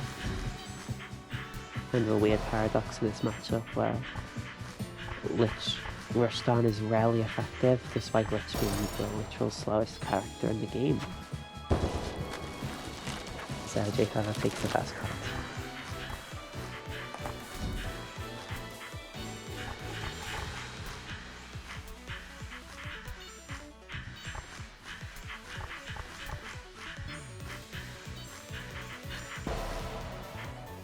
Bonk by Jay to start this card off. There's fairly nice screen control here. But Axem still at bundles of space at the right half of the screen. Able to play his long range game plan.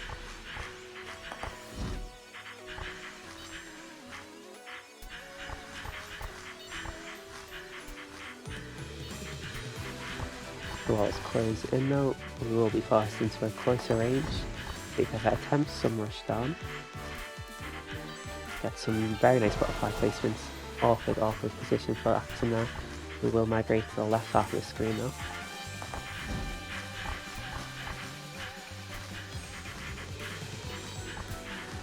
Oh, and some heroics from the dodging of AxemJinx here.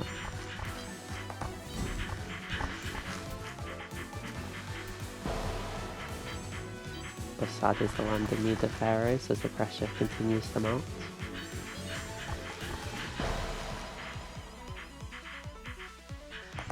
Two hearts apiece.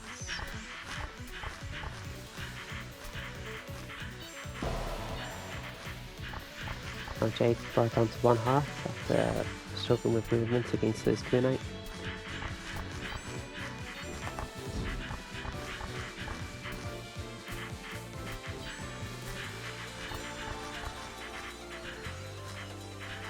A very patient, disciplined game. But Jay Feather caught by a very nice setup of Axem. Just some basic and focus kunai working together. Brings us even on cards in the first game.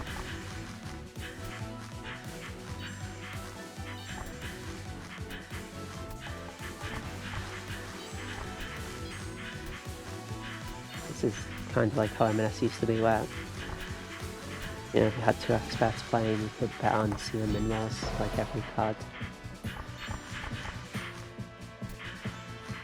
And the meta's kind of shifted in this offensive way.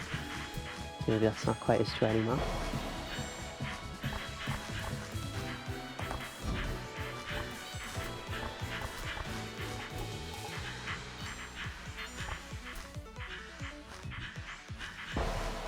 Oh, fortunate move and mistake by Jay, who was on 1 heart. So AxemJinx very likely to win this with a 4-1 advantage.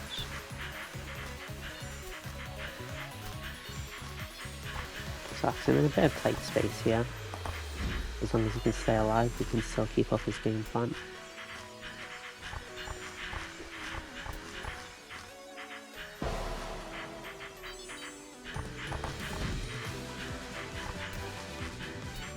I mean, it's kind of interesting this matchup because usually, you know, it's just like a wing con for Lich to corner the opponent to like stop him from going in, but I think it's just so content at any range, or in the ranges anyway, as AxemJinx does finish off the pesky.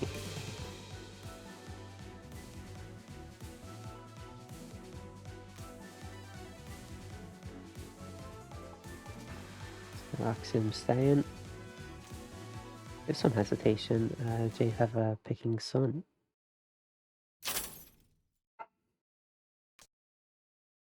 JFeather does enjoy this matchup, playing in a sort of aggressive style.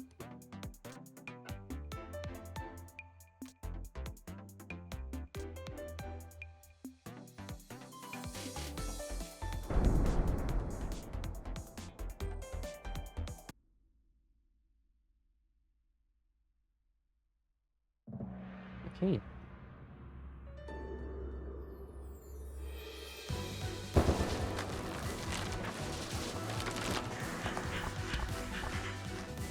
As I see here, JFeather immediately on top, plugged in the hood. I'm looking for an approach again, but Diamond dashes into some wide.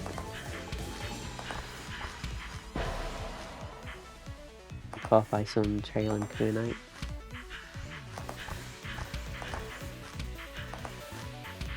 A slightly shaky start for Jay.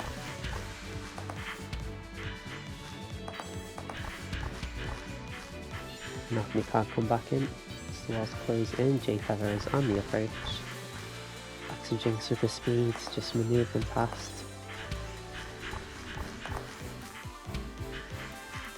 Again, JFeather is not relenting here.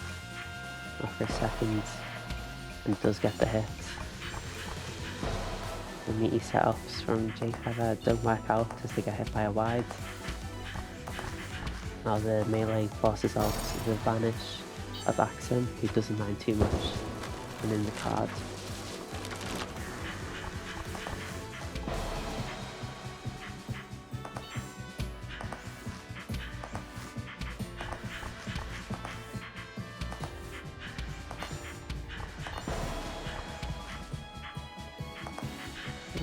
Jay brought down 2 hearts to begin this fight.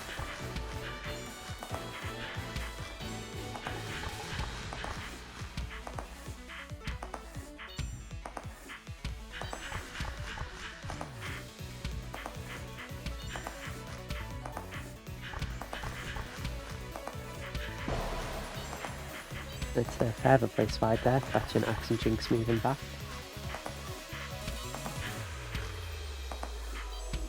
Bit of a mix up from Jay really.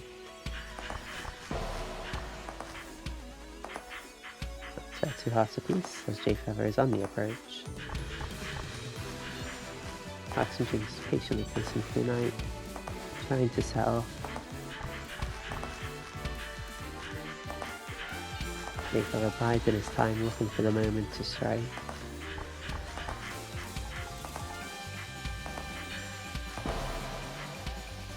Diamond dash catches Axem.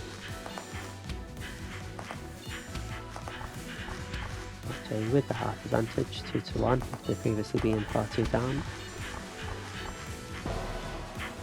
Oh. Now it's 1 heart apiece, last heart here. Jay calls from the approach. Will be the last heart of the cards of the set, even if Jay's not careful. Oh. A movement mistake by Axem will keep Jay alive for a while longer.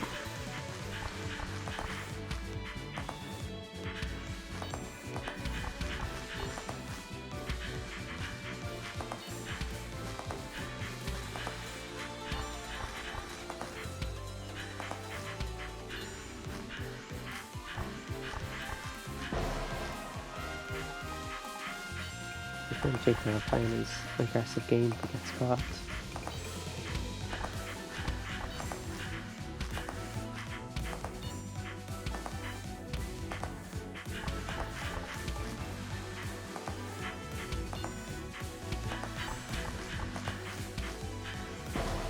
Oh, nice sequence of dodging by Jay, but it isn't enough.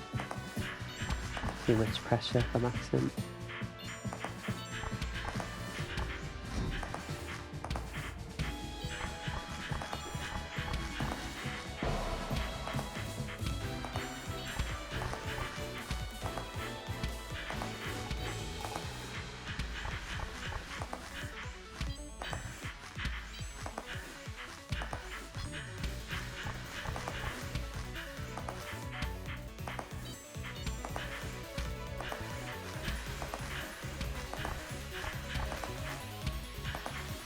Still closing it, it's very hard to do to Axem's favour. Instead of dodging, Axem not dodging, ends into a wide, brings us 2 hearts apiece. Sort of orbiting around each other here. Jay attempts to the Dino Dash in, but is caught by Kunai. There's only a narrow gap to make that.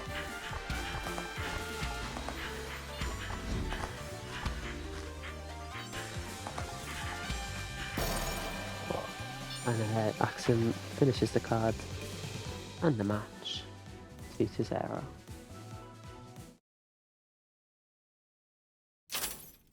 Okay, so that should complete the Swiss portion of the match, or the tournament.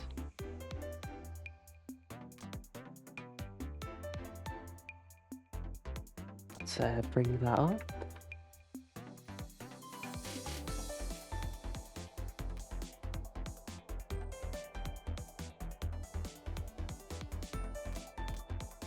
Let's see who qualified for top 4 as well. See, I'm not exactly sure how this works. It's the first time doing a tournament like this.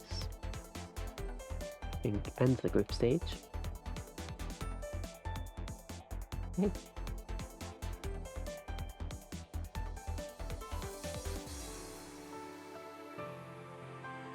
I think we have our top 4 in place. It will be Fally, Axem in winners, and Ink vs Penguin in losers. Bit of an even performance by Ink there, so congrats on making it to top 4. To everyone else, thanks for playing. Hope you enjoyed the format. Going to play some more games. Hope you stick around to see the final bracket. Got some good matches to watch. Let's see, should we start with winners or losers?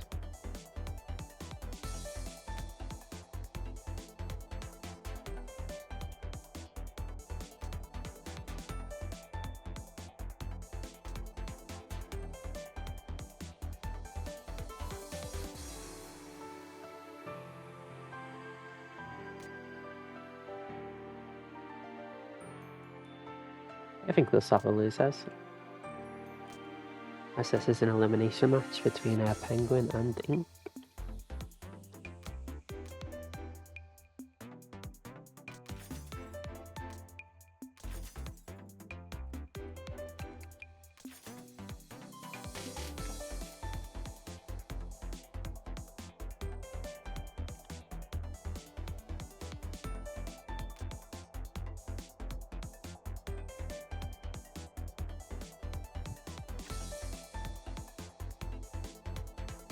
Oh cool.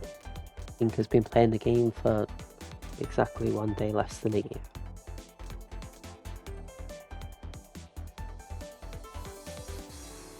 And I suppose this match will be best of 5.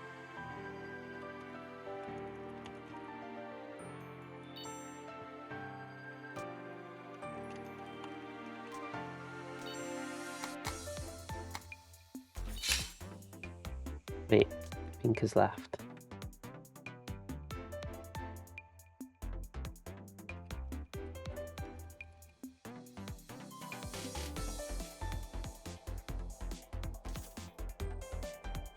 Ink's upgrading to expert. Whoa. And now that was on camera. Oops. Ink left and I put on the expert tag.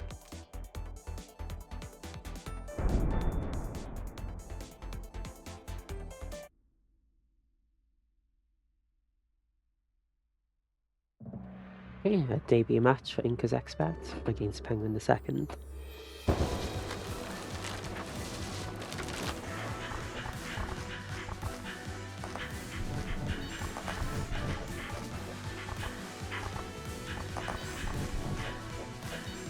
Trying to set up some walls, goes into the melee. Have a mix up of Penguin is ready, and having to ban flash step against his kunite. And Penguin catching the mosquito out of the air with that tap basic.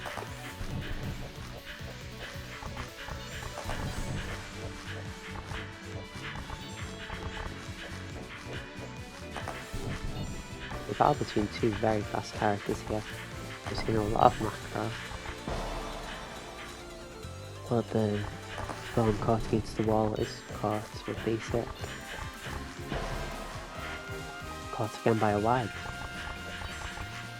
One on 4 hearts. Very nice way to start the match, up 4-1. We'll put a wide clips him. Doesn't matter too much though as he finishes off the cards of a basic.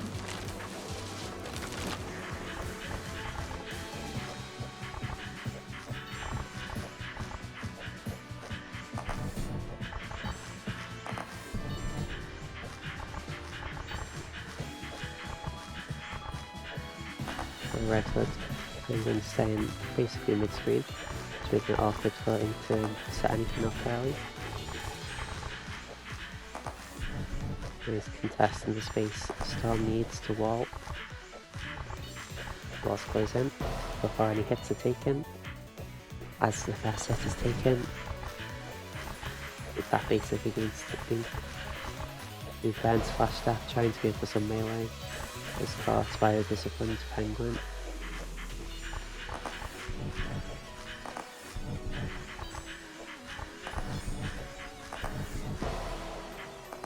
Oh, nice little combination of basics there. Does catch Penguin out. In terms of another tap basic. Seems like it's getting caught by a lot of tap basics at that close mid range as they're just trying to run around.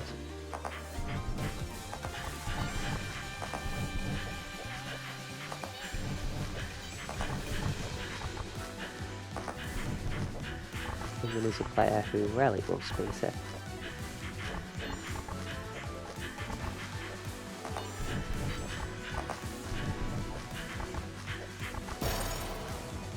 And he takes game 1.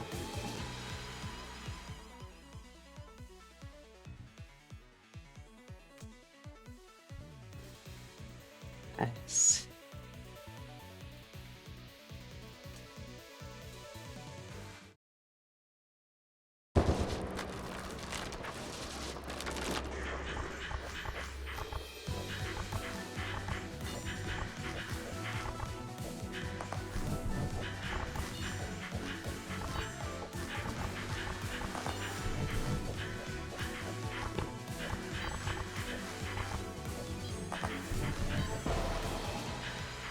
You could move a mistake that, scared of the kunai, but runs into a basic.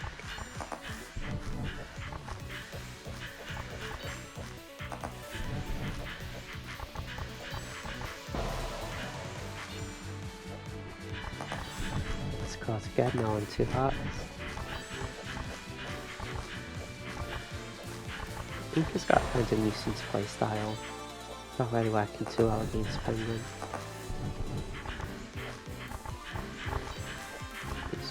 Pressing so much basic and getting a lot of hits.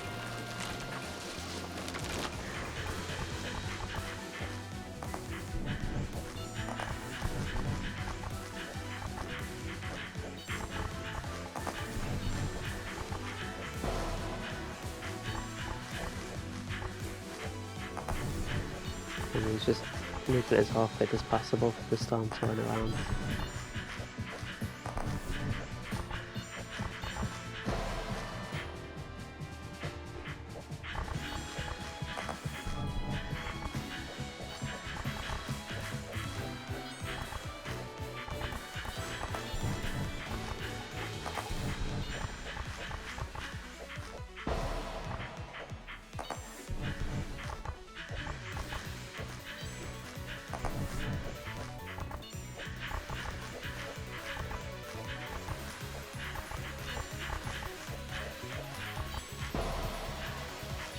setting flat down to glass heart.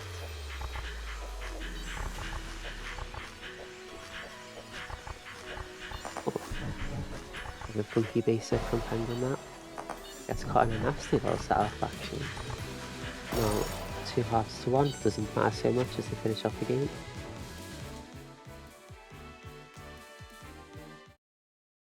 And Ink will be sticking with Storm, perhaps to the bitter end.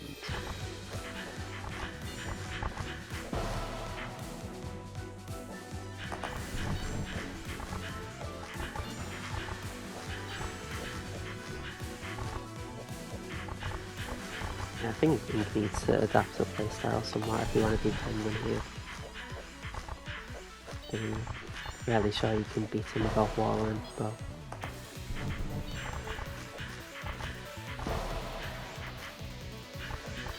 it's just hard to be a nuisance with all these basics on the screen. Just Penguin doing a good job at keeping the screen under lock. You know, Storm melee is quite limited, so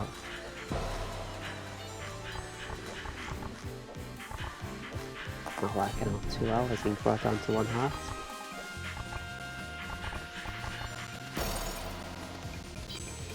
There's another card to Penguin.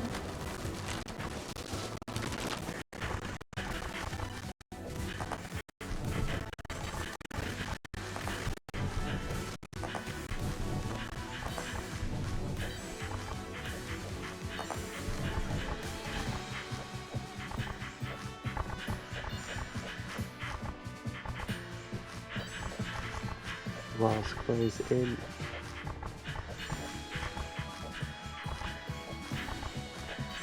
Staying alive, maybe min walls is their option. We'll start at melee range. Now Parcher caught by another kunite. Ink is just bleeding hearts, yeah.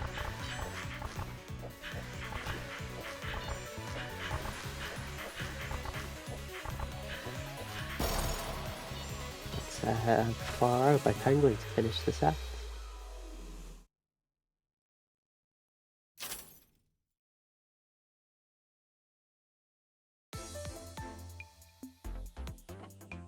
Which means we'll be moving on to winners next with Fally versus AxemJinx.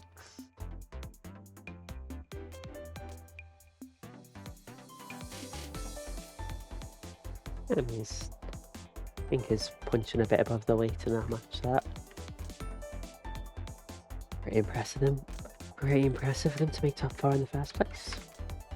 Some good showing, you'd say.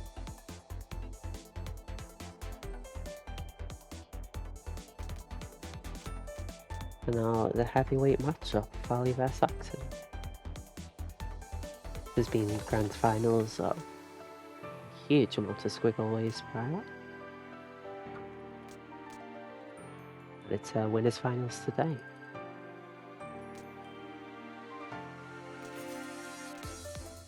Yep, Axem is revealing his hand. He will be playing Stormbeast. And Fally threatening a fun one, whatever that means. Good luck have for... I don't know what that means.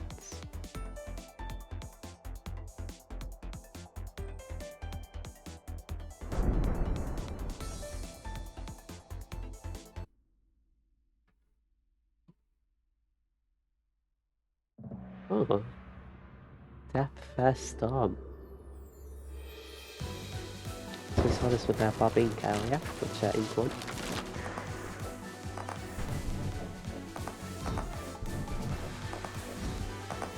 This is a strange one, Death.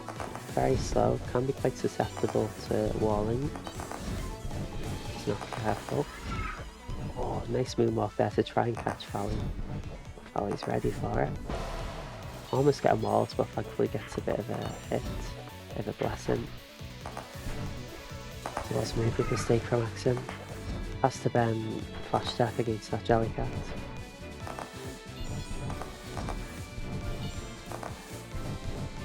Now Fally getting walled, runs right past the clone.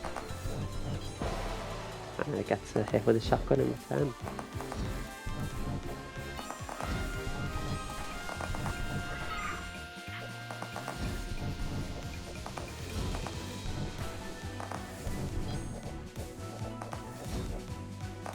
a nice quick movement to stay alive by Axem now.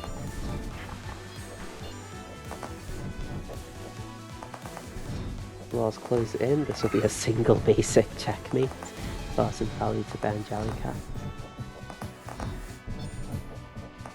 In Walls these checkmates will come much sooner, either side, to Axem caught by a shotgun, with Fally yet to take a hit. Oh, a bit risky play by Axem.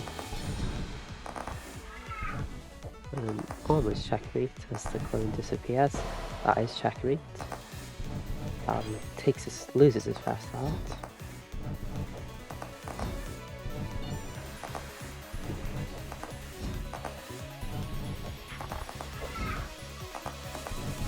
I tried to be a bit aggressive, burns both of his cooldowns. Might be a bit susceptible here. Nope, cooldowns are back. And very slow, careful movements by Fally. Nice little dodge of shotgun by Axem as the walls are in. Fally finishes the cut.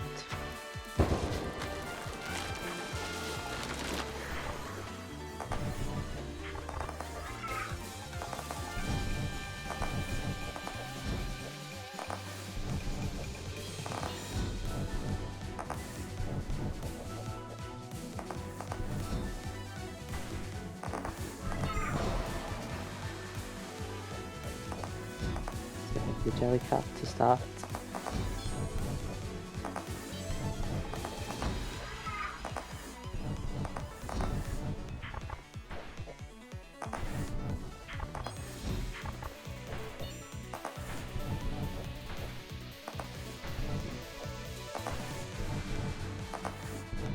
Fally's movement is really weird here. It's just jittery.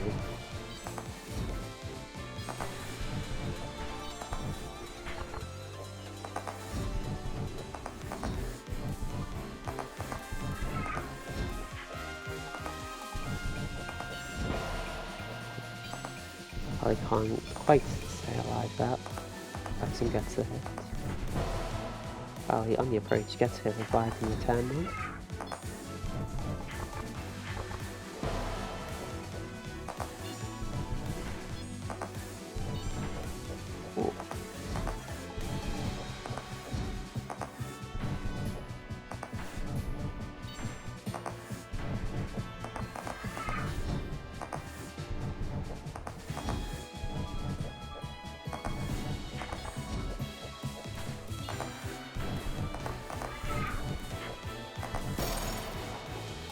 And narrowly the shotgun connects, bringing game 1 to Fally.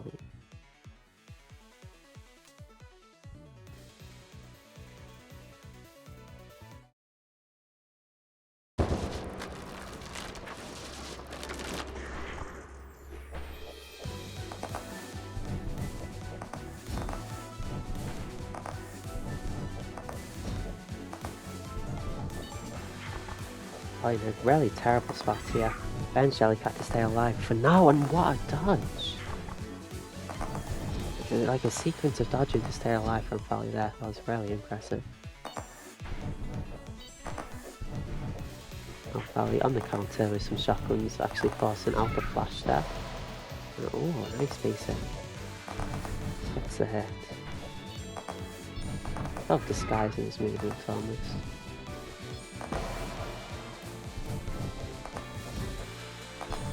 A bit of moonwalk melee evens things out after that.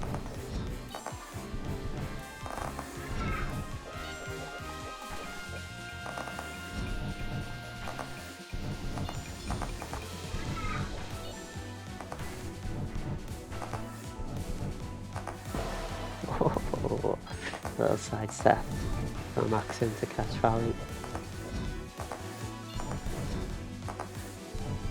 It's on a good signs of the, the melee, they move with the melee to just confuse the opponent a bit, because you see where the storm is, you think the melee is going to be one way, so you move to avoid it, and the storm moves, and suddenly you're dead.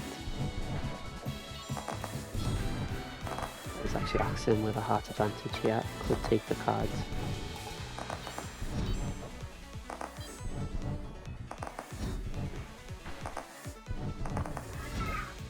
Oh, very fast, precise dodge from Axem.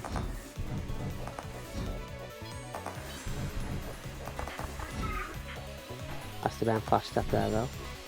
And the British shotgun is quite scared, and the shotgun is enough to get a hit. Now it's 1 heart apiece. Admin walls couldn't be closer, as it is a quick checkmate to finish the card.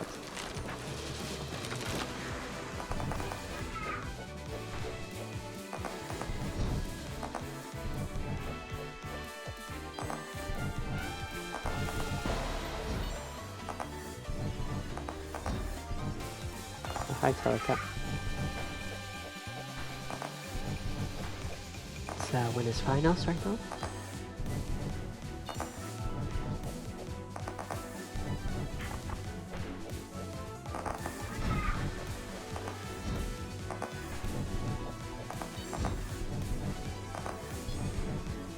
Walls close in.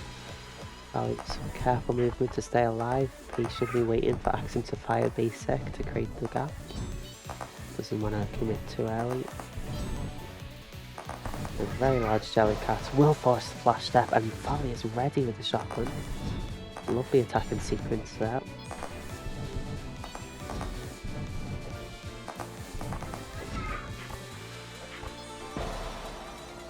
The shotgun this time punished by attack basic. Gives Axem a slight lead at 3-2. The leads can be quite fickle. It's working to cement it, 3-1. The checkmate. And oh, a narrow dodge by Axem against the Jellycat actually. This could be checkmate, but Jellycat is available. Fally with the counter pressure, trying for the shotgun.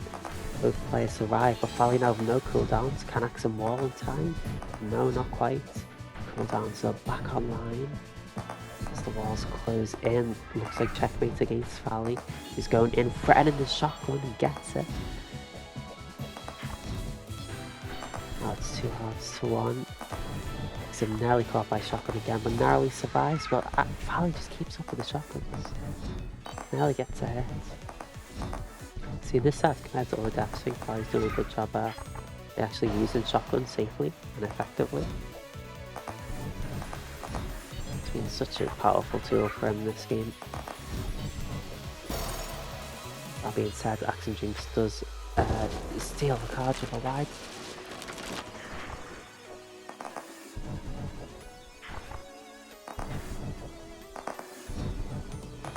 For hearts apiece, round start. Fally is nearly getting walled, but has the movement to stay alive. Walls close in before any hits are taken.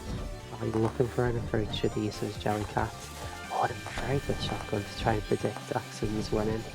Axem is ready in time to dodge. Now trying to wall. Jellycat is available, but Axem, the wall and pressure continues. Doesn't matter as he runs into a basic.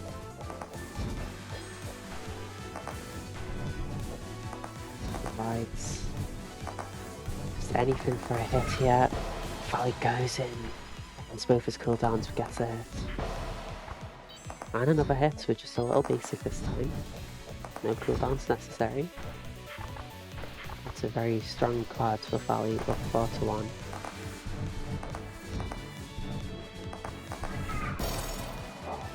Just too much pressure there. A wide hit to give Fally game 2. The names on the scoreboard are switched, is that true?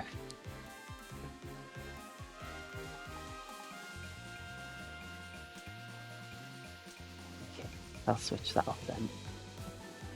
Sorry if anyone was confused, Fally was the depth. That's a high turn up.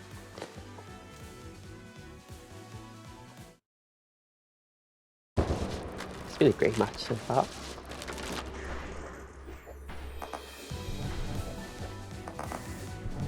See how he starts out. And 3. It's a melee hit against Fally.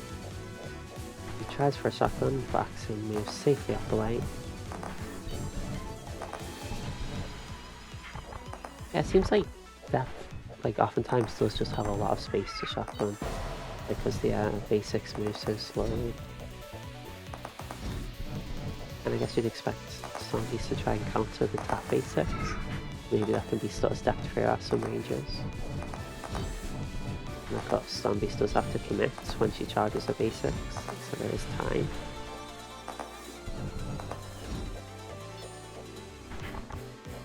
Walls close in, Fally's at a hard disadvantage, but a positional advantage. What a miracle dodge by Axem! But can't stay alive for too long as another shotgun is there to meet them.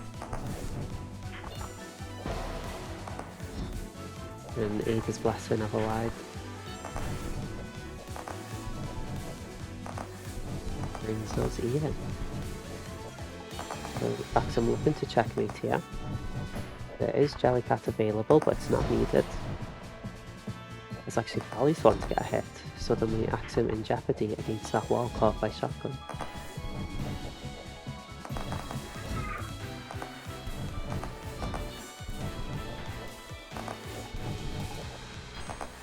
Carry dodge a shotgun by Axem. Fally circling around, in danger of being walled here. Jellycat is available. Tries for some counter pressure. Caught right in the middle of 3 basics. Doesn't matter though, as they get a revenge hit to seal the card.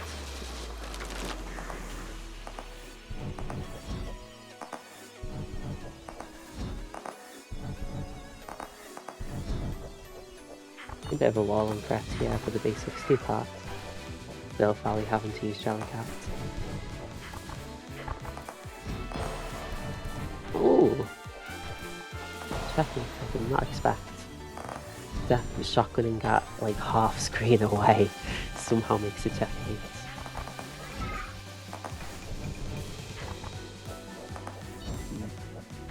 That was true.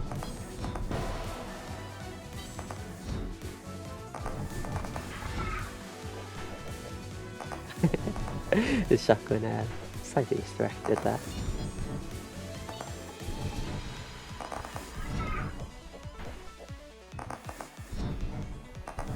It's also like crazy the sort of dodges you can do against shotgun and stun because of the speed. Like, you're about to get hit by shotgun, but you like dodge it laterally, like that. Either laterally or the opposite of laterally. Like vertically on moves coming horizontal.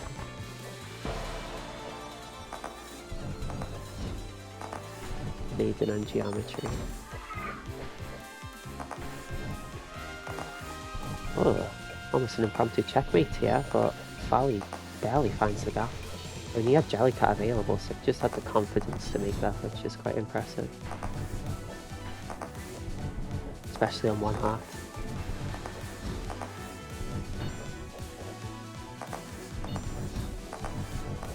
This will be checkmate. Jellycat there to bail Fally out. And a wide there to bring us 1 heart apiece. Well, having to use Jellycat, but there's no real risk of a checkmate here.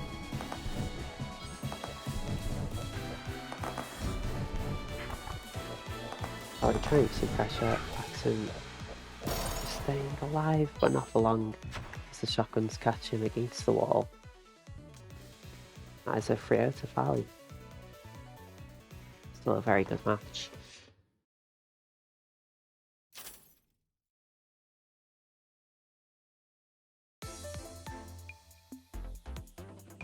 That might be one of my new favourite matchups after seeing that match. Very good. And that brings us to losers finals, which will be Penguin versus Axem. Another Storm Beast for Penguin, who beat Ink previously. In bracket.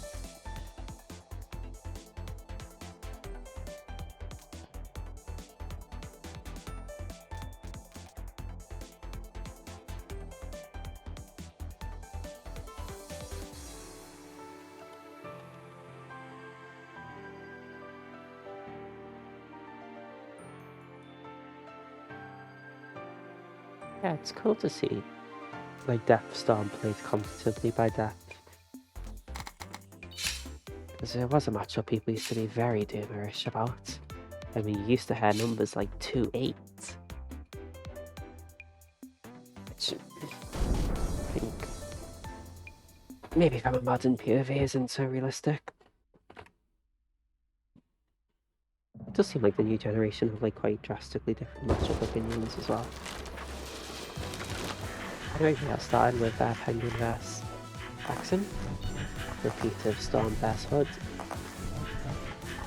Now, compared to Ink, Axem is a lot more ready to wall. We'll see how that changes the matchup.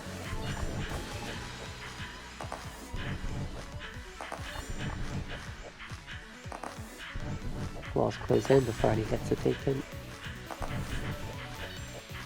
Penguin trying to close Fally or Axem down with his basics. This kunai. Oh, that's unfortunate move of mistake. Penguin lingering by the clone, getting caught by basic. It's an unfortunate move of mistake the other end as Axem runs right into a wide. And another wide Axem runs into. Someone needs to give her a speeding ticket. It's too hard to piece anyhow.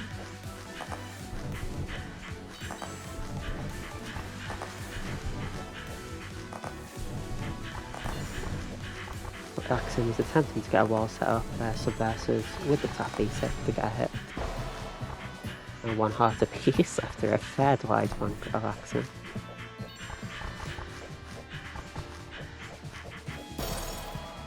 This time it's a kunai. 3 wide bonks and a kunai give Penguin the first card. Didn't see what that was.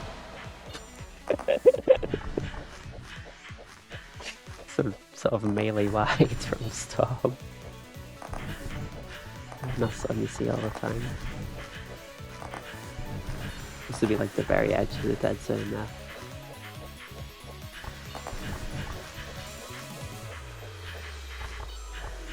As the walls close in, a 3 hearts apiece.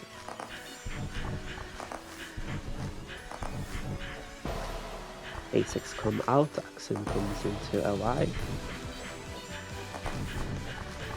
2 hearts apiece. Oh, Axem, bit of a mistake there, charging basic as the kunai come in. That's the intended to micro. I thought that's the case. Now playing a careful dead zoning game.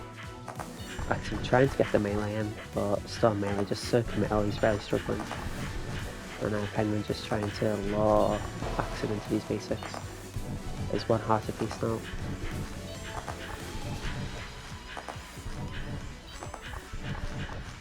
And Penguin has to use Vanish there. Axem again going for the dead zone and trying to melee. Penguin is just ready to move, not that time. A bit too late and he's caught by melee, giving Axem the card. Was that a stationary kunai hit? Like he just planted the kunai on his face? Strange strategy, but it worked. As Axem takes another hit.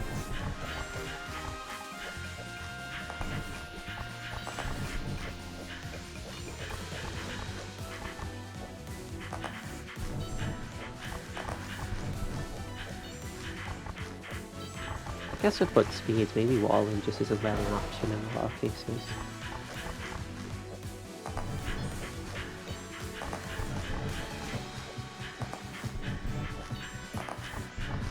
The red foot can just move around the clone quite easily. That's game 1 going to Penguin.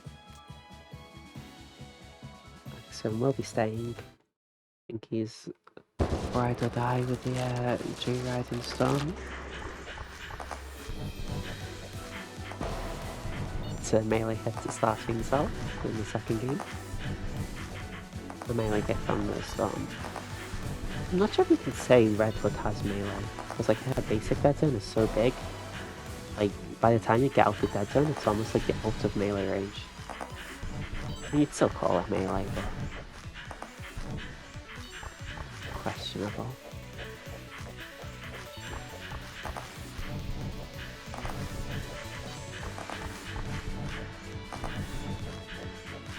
So Axem against the wall here. Doesn't fancy his micro against the kunai, uses flash attack. I mean, like, even if you're good at dodging kunai, there's always like the chance you bonk. And, like, it's maybe not good to die out of pride, you know.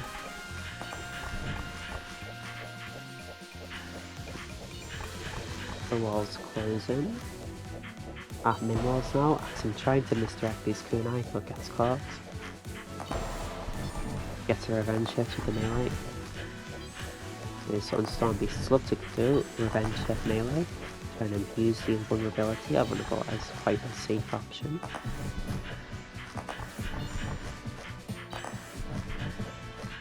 Some good micro by Axem, trying to set up these walls. These close walls, it seems to be a more effective strategy. Penguin brought down to 1 heart.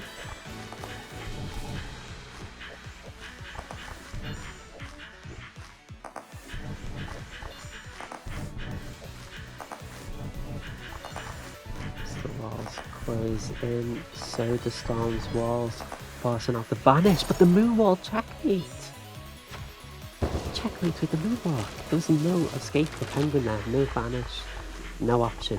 The basic dead zone too big. He was just dead, he had to wait for it slowly. And a good patience to avoid the melee by a Penguin round start. He gets caught by Y.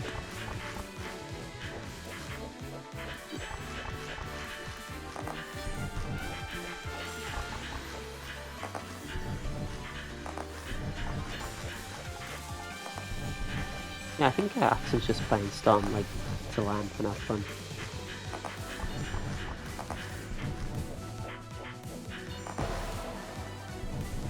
It is probably true to do better as Frost in some matchups. You know, if you stay in one place all the time, you're never going to learn so much. As Axem brings Penguin down 4 hearts to 1.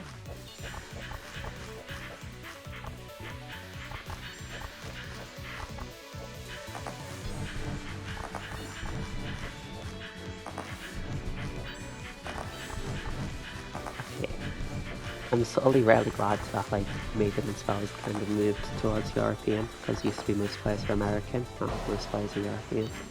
Because somewhere like, it used to be like every match was fighting for me, now it's the opposite.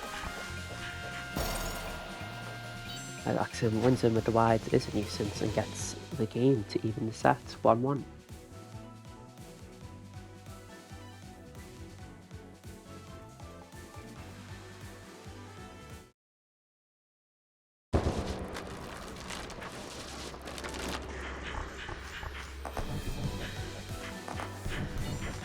Trying for some round start melee, Penguin trying to lock him in, gets hit with the basic.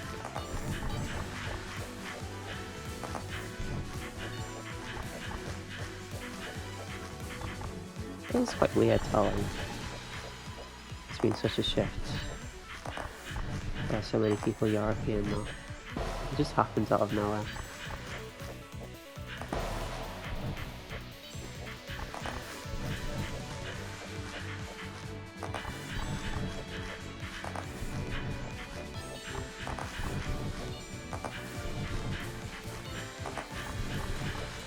Oh, Penguin in a really dangerous spot. It does have Vanish available, it does burn it.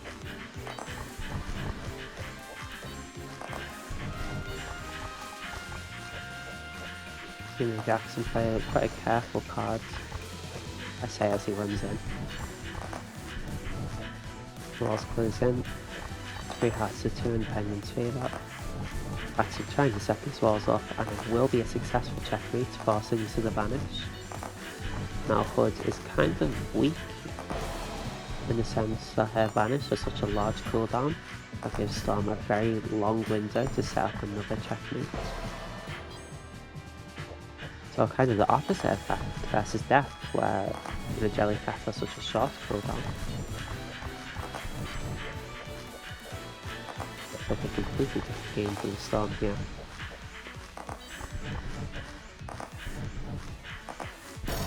Oh, a nice setup. Moon and I covering the gap with basic.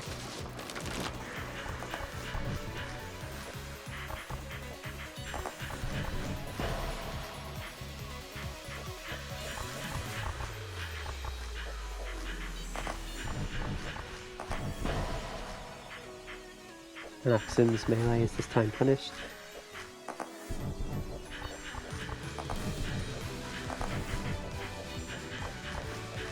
And like, Toad has to...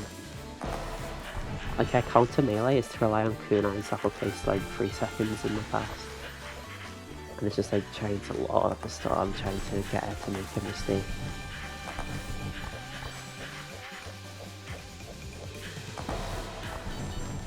This time Penguin is caught by the melee, although I doubt he'll mind too much as it is 3 hearts to 1 in his favour still.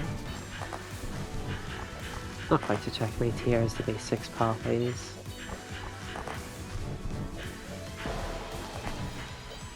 And some mystery if it's Penguin there.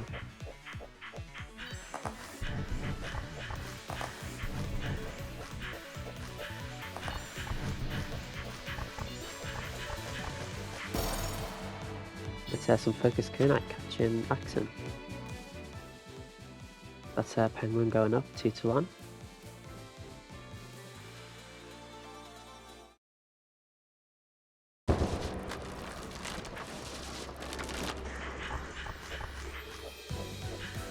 I was playing first Red Hood yesterday. I managed to get a few unfocus kunai in macro, so I was happy. I was getting destroyed though.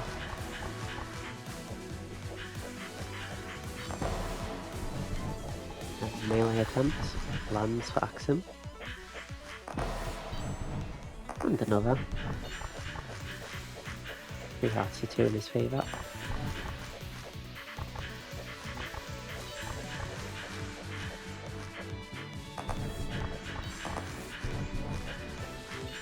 The basics come out.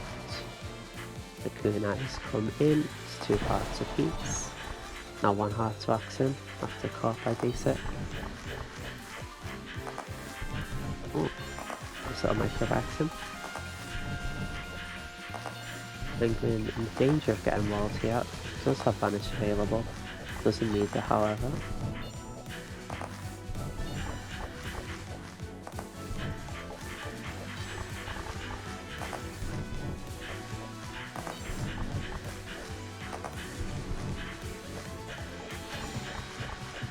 The walls close in, Penguin is up 2-1, but not for long as it's another melee. And Axem takes the card. Seems like Axem's having a bit more success with the melee compared to the first game. I wonder if there's anything that's changed.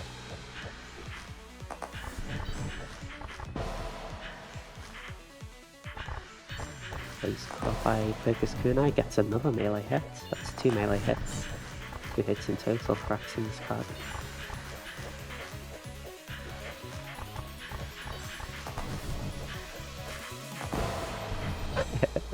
And a double hit. We'll be seeing game 5 if Axem seals it out here. The tights but not too difficult to dodge by Penguin to avoid the wall. Now 1 heart apiece after the long range hit.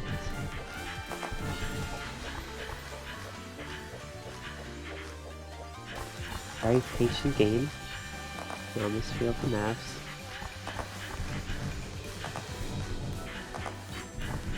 Walls close in.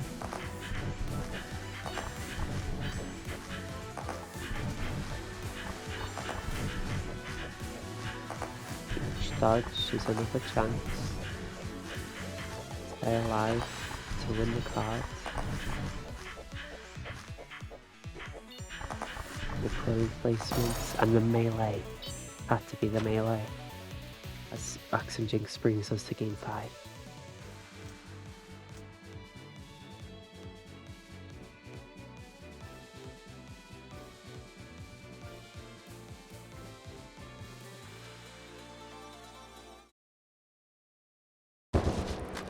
Best view is cibowg.com.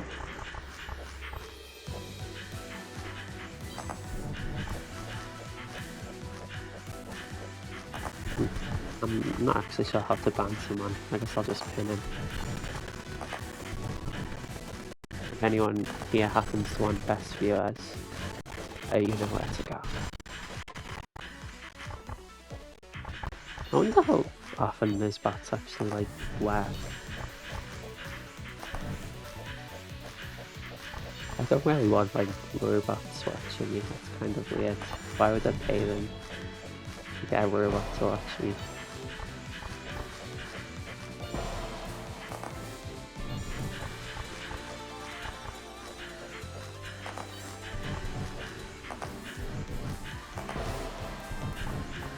I wonder if you can get like chat GPT bots that like actually chat.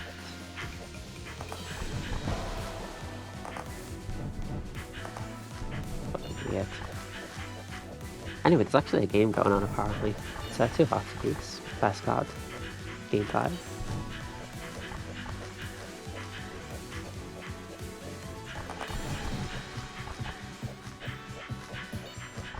As the walls close in, Penguin up against this wall is caught by top basic.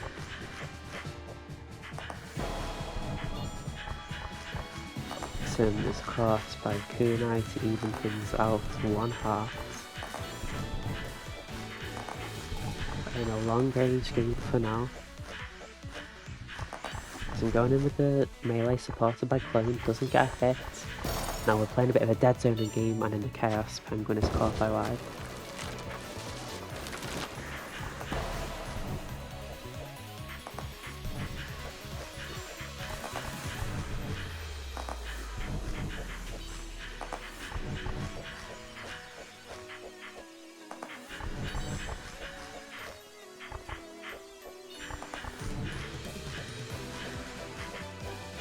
Patience gained by Axem, looking for his opportunity. Penguin peppering with basics.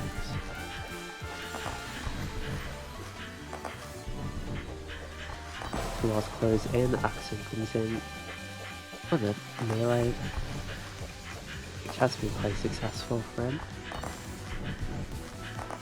Now Axem with a lead, 4 hearts to 2, and a card off, in a good position to win this game 5 and get the rematch against Fally.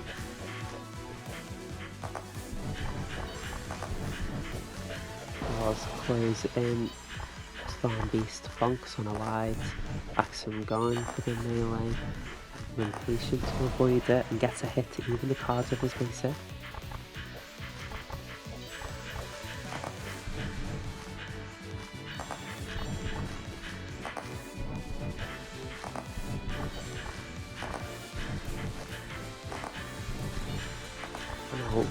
Axem locked to that side of the screen for a little while.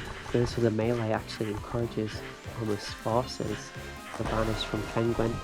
No vanish available that time. Penguin brought down 1 heart thanks to some melee. Also micro acquired by Axem. Penguin trying to get Storm Beast to back off, but what can he do? Realize the basics. Axem is in there. Gets the card, gets the game, gets the match, 3-2. Very, very close.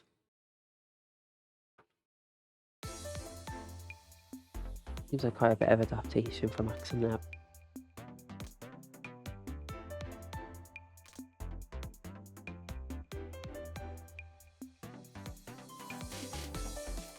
This has been a really good top 4 so far, I think.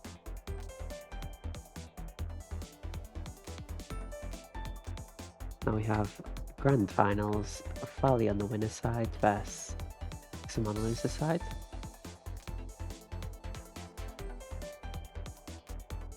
I'll try and get the names the right way around this time.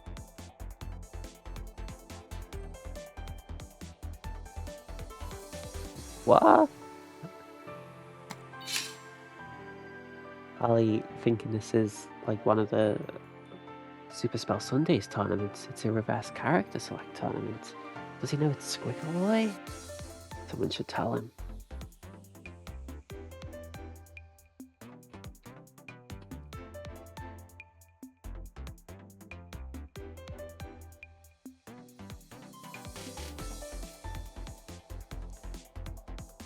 What do he say his accent?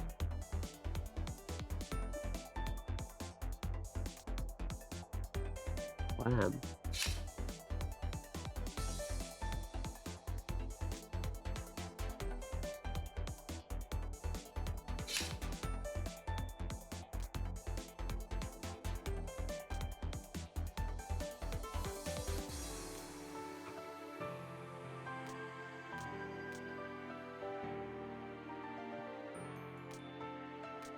What is this? Good luck H8. Is the number doubling each time? It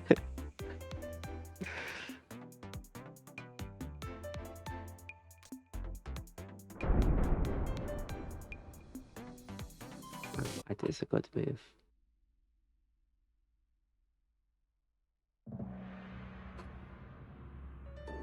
This is not a matchup I've seen a lot of.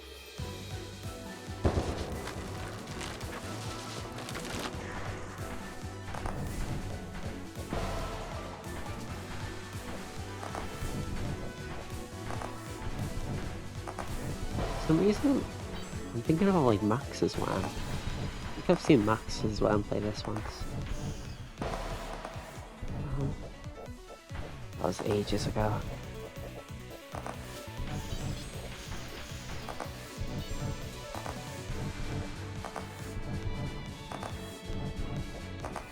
And Fally playing at this mid-range, trying to get the lasers to catch Charging Storm. Or we'll catch a Storm against the wall to get a hit, bringing Axem to 1 heart and confusing our game.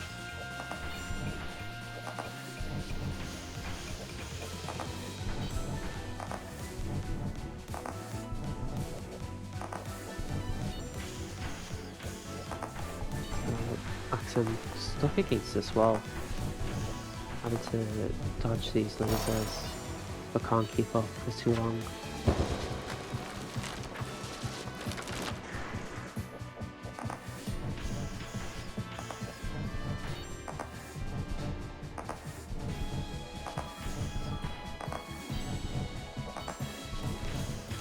It's almost like Axem is choosing to be at this wall. And now with a checkmate an opportunity. Well, surely this is a hit for Axem. No, his greed is punished by laser. I wonder if Axem loses this game, does he get like a do-over? Can he say like, Fally, play fast please?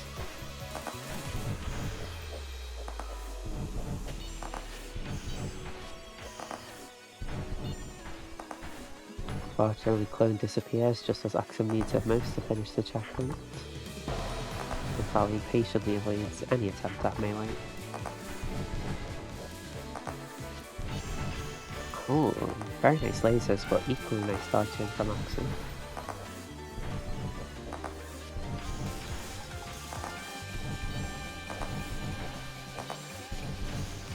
I guess that's fair.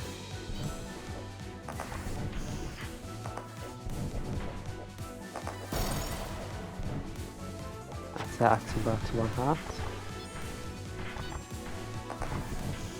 Fally not quite able to secure a checkmate Nobi because there's a small space in the corner. Fally playing aggressively gets the fast game.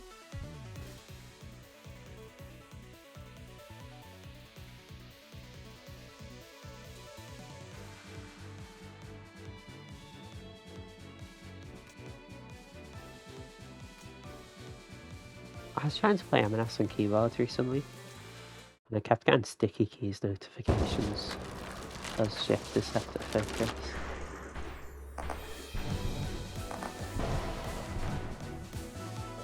Made it very difficult to play. Oh, Axem trying for some melee, trying to force a hit. Oh, M is so fast and ready with the counter. Seems like Axem's like really struggled to get anything going this match so far.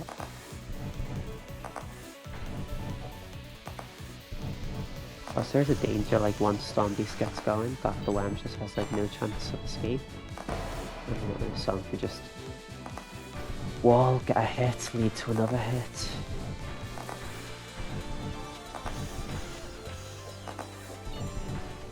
I don't have it disabled because it doesn't matter enough for me to care. I don't really play on keyboard.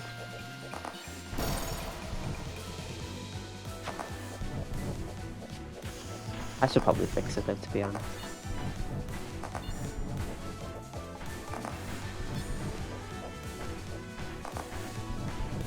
Fally 3 hearts to 1.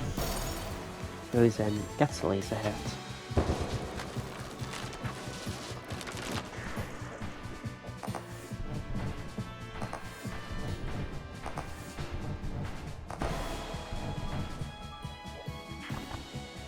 Anyway, I think having shift focus is bad, at least for Frost.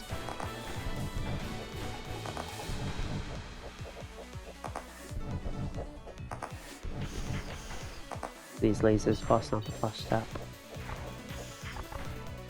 Well, they're going for the nervy fire, but Storm with more than enough time to escape.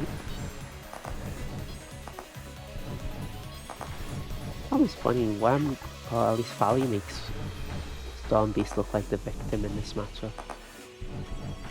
He's just bullying with his lasers.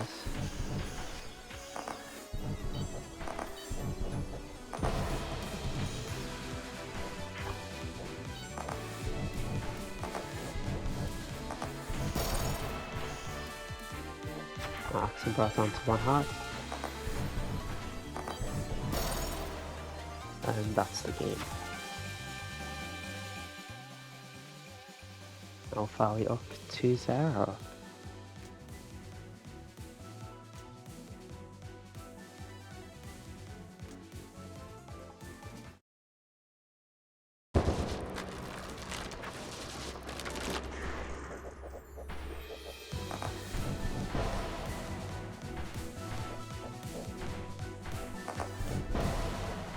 Very patient play in melee by Axem. Does get hit regardless. No! Axem alive manages to flash step in time.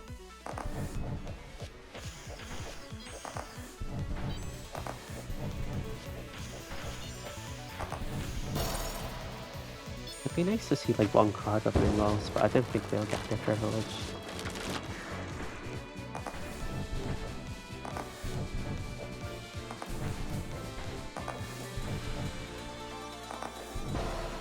Yeah, Storm melee just exploited by Fally time and time again.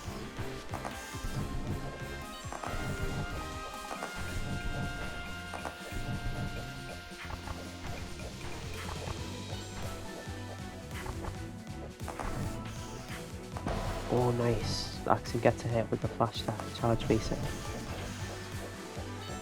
Manages to avoid the lasers. Oh! Axem actually had something going there. That's an unfortunate way to end the card as well. Never mind, the card is not. The card is ended.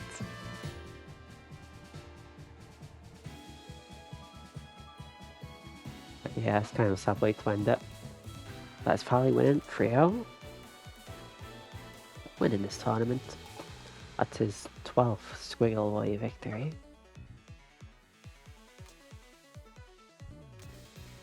Okay. So congrats to Fally, thanks to everyone else for playing. I hope you all enjoyed trying out this new format. If you have any criticisms or anything, or if you liked it, do let me know.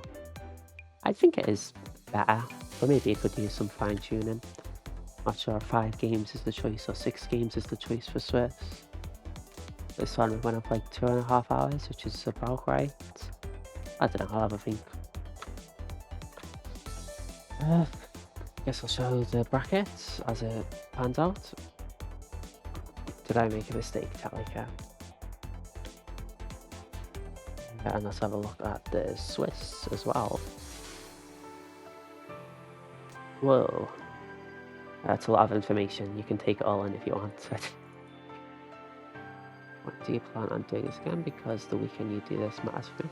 I probably won't do it next week because of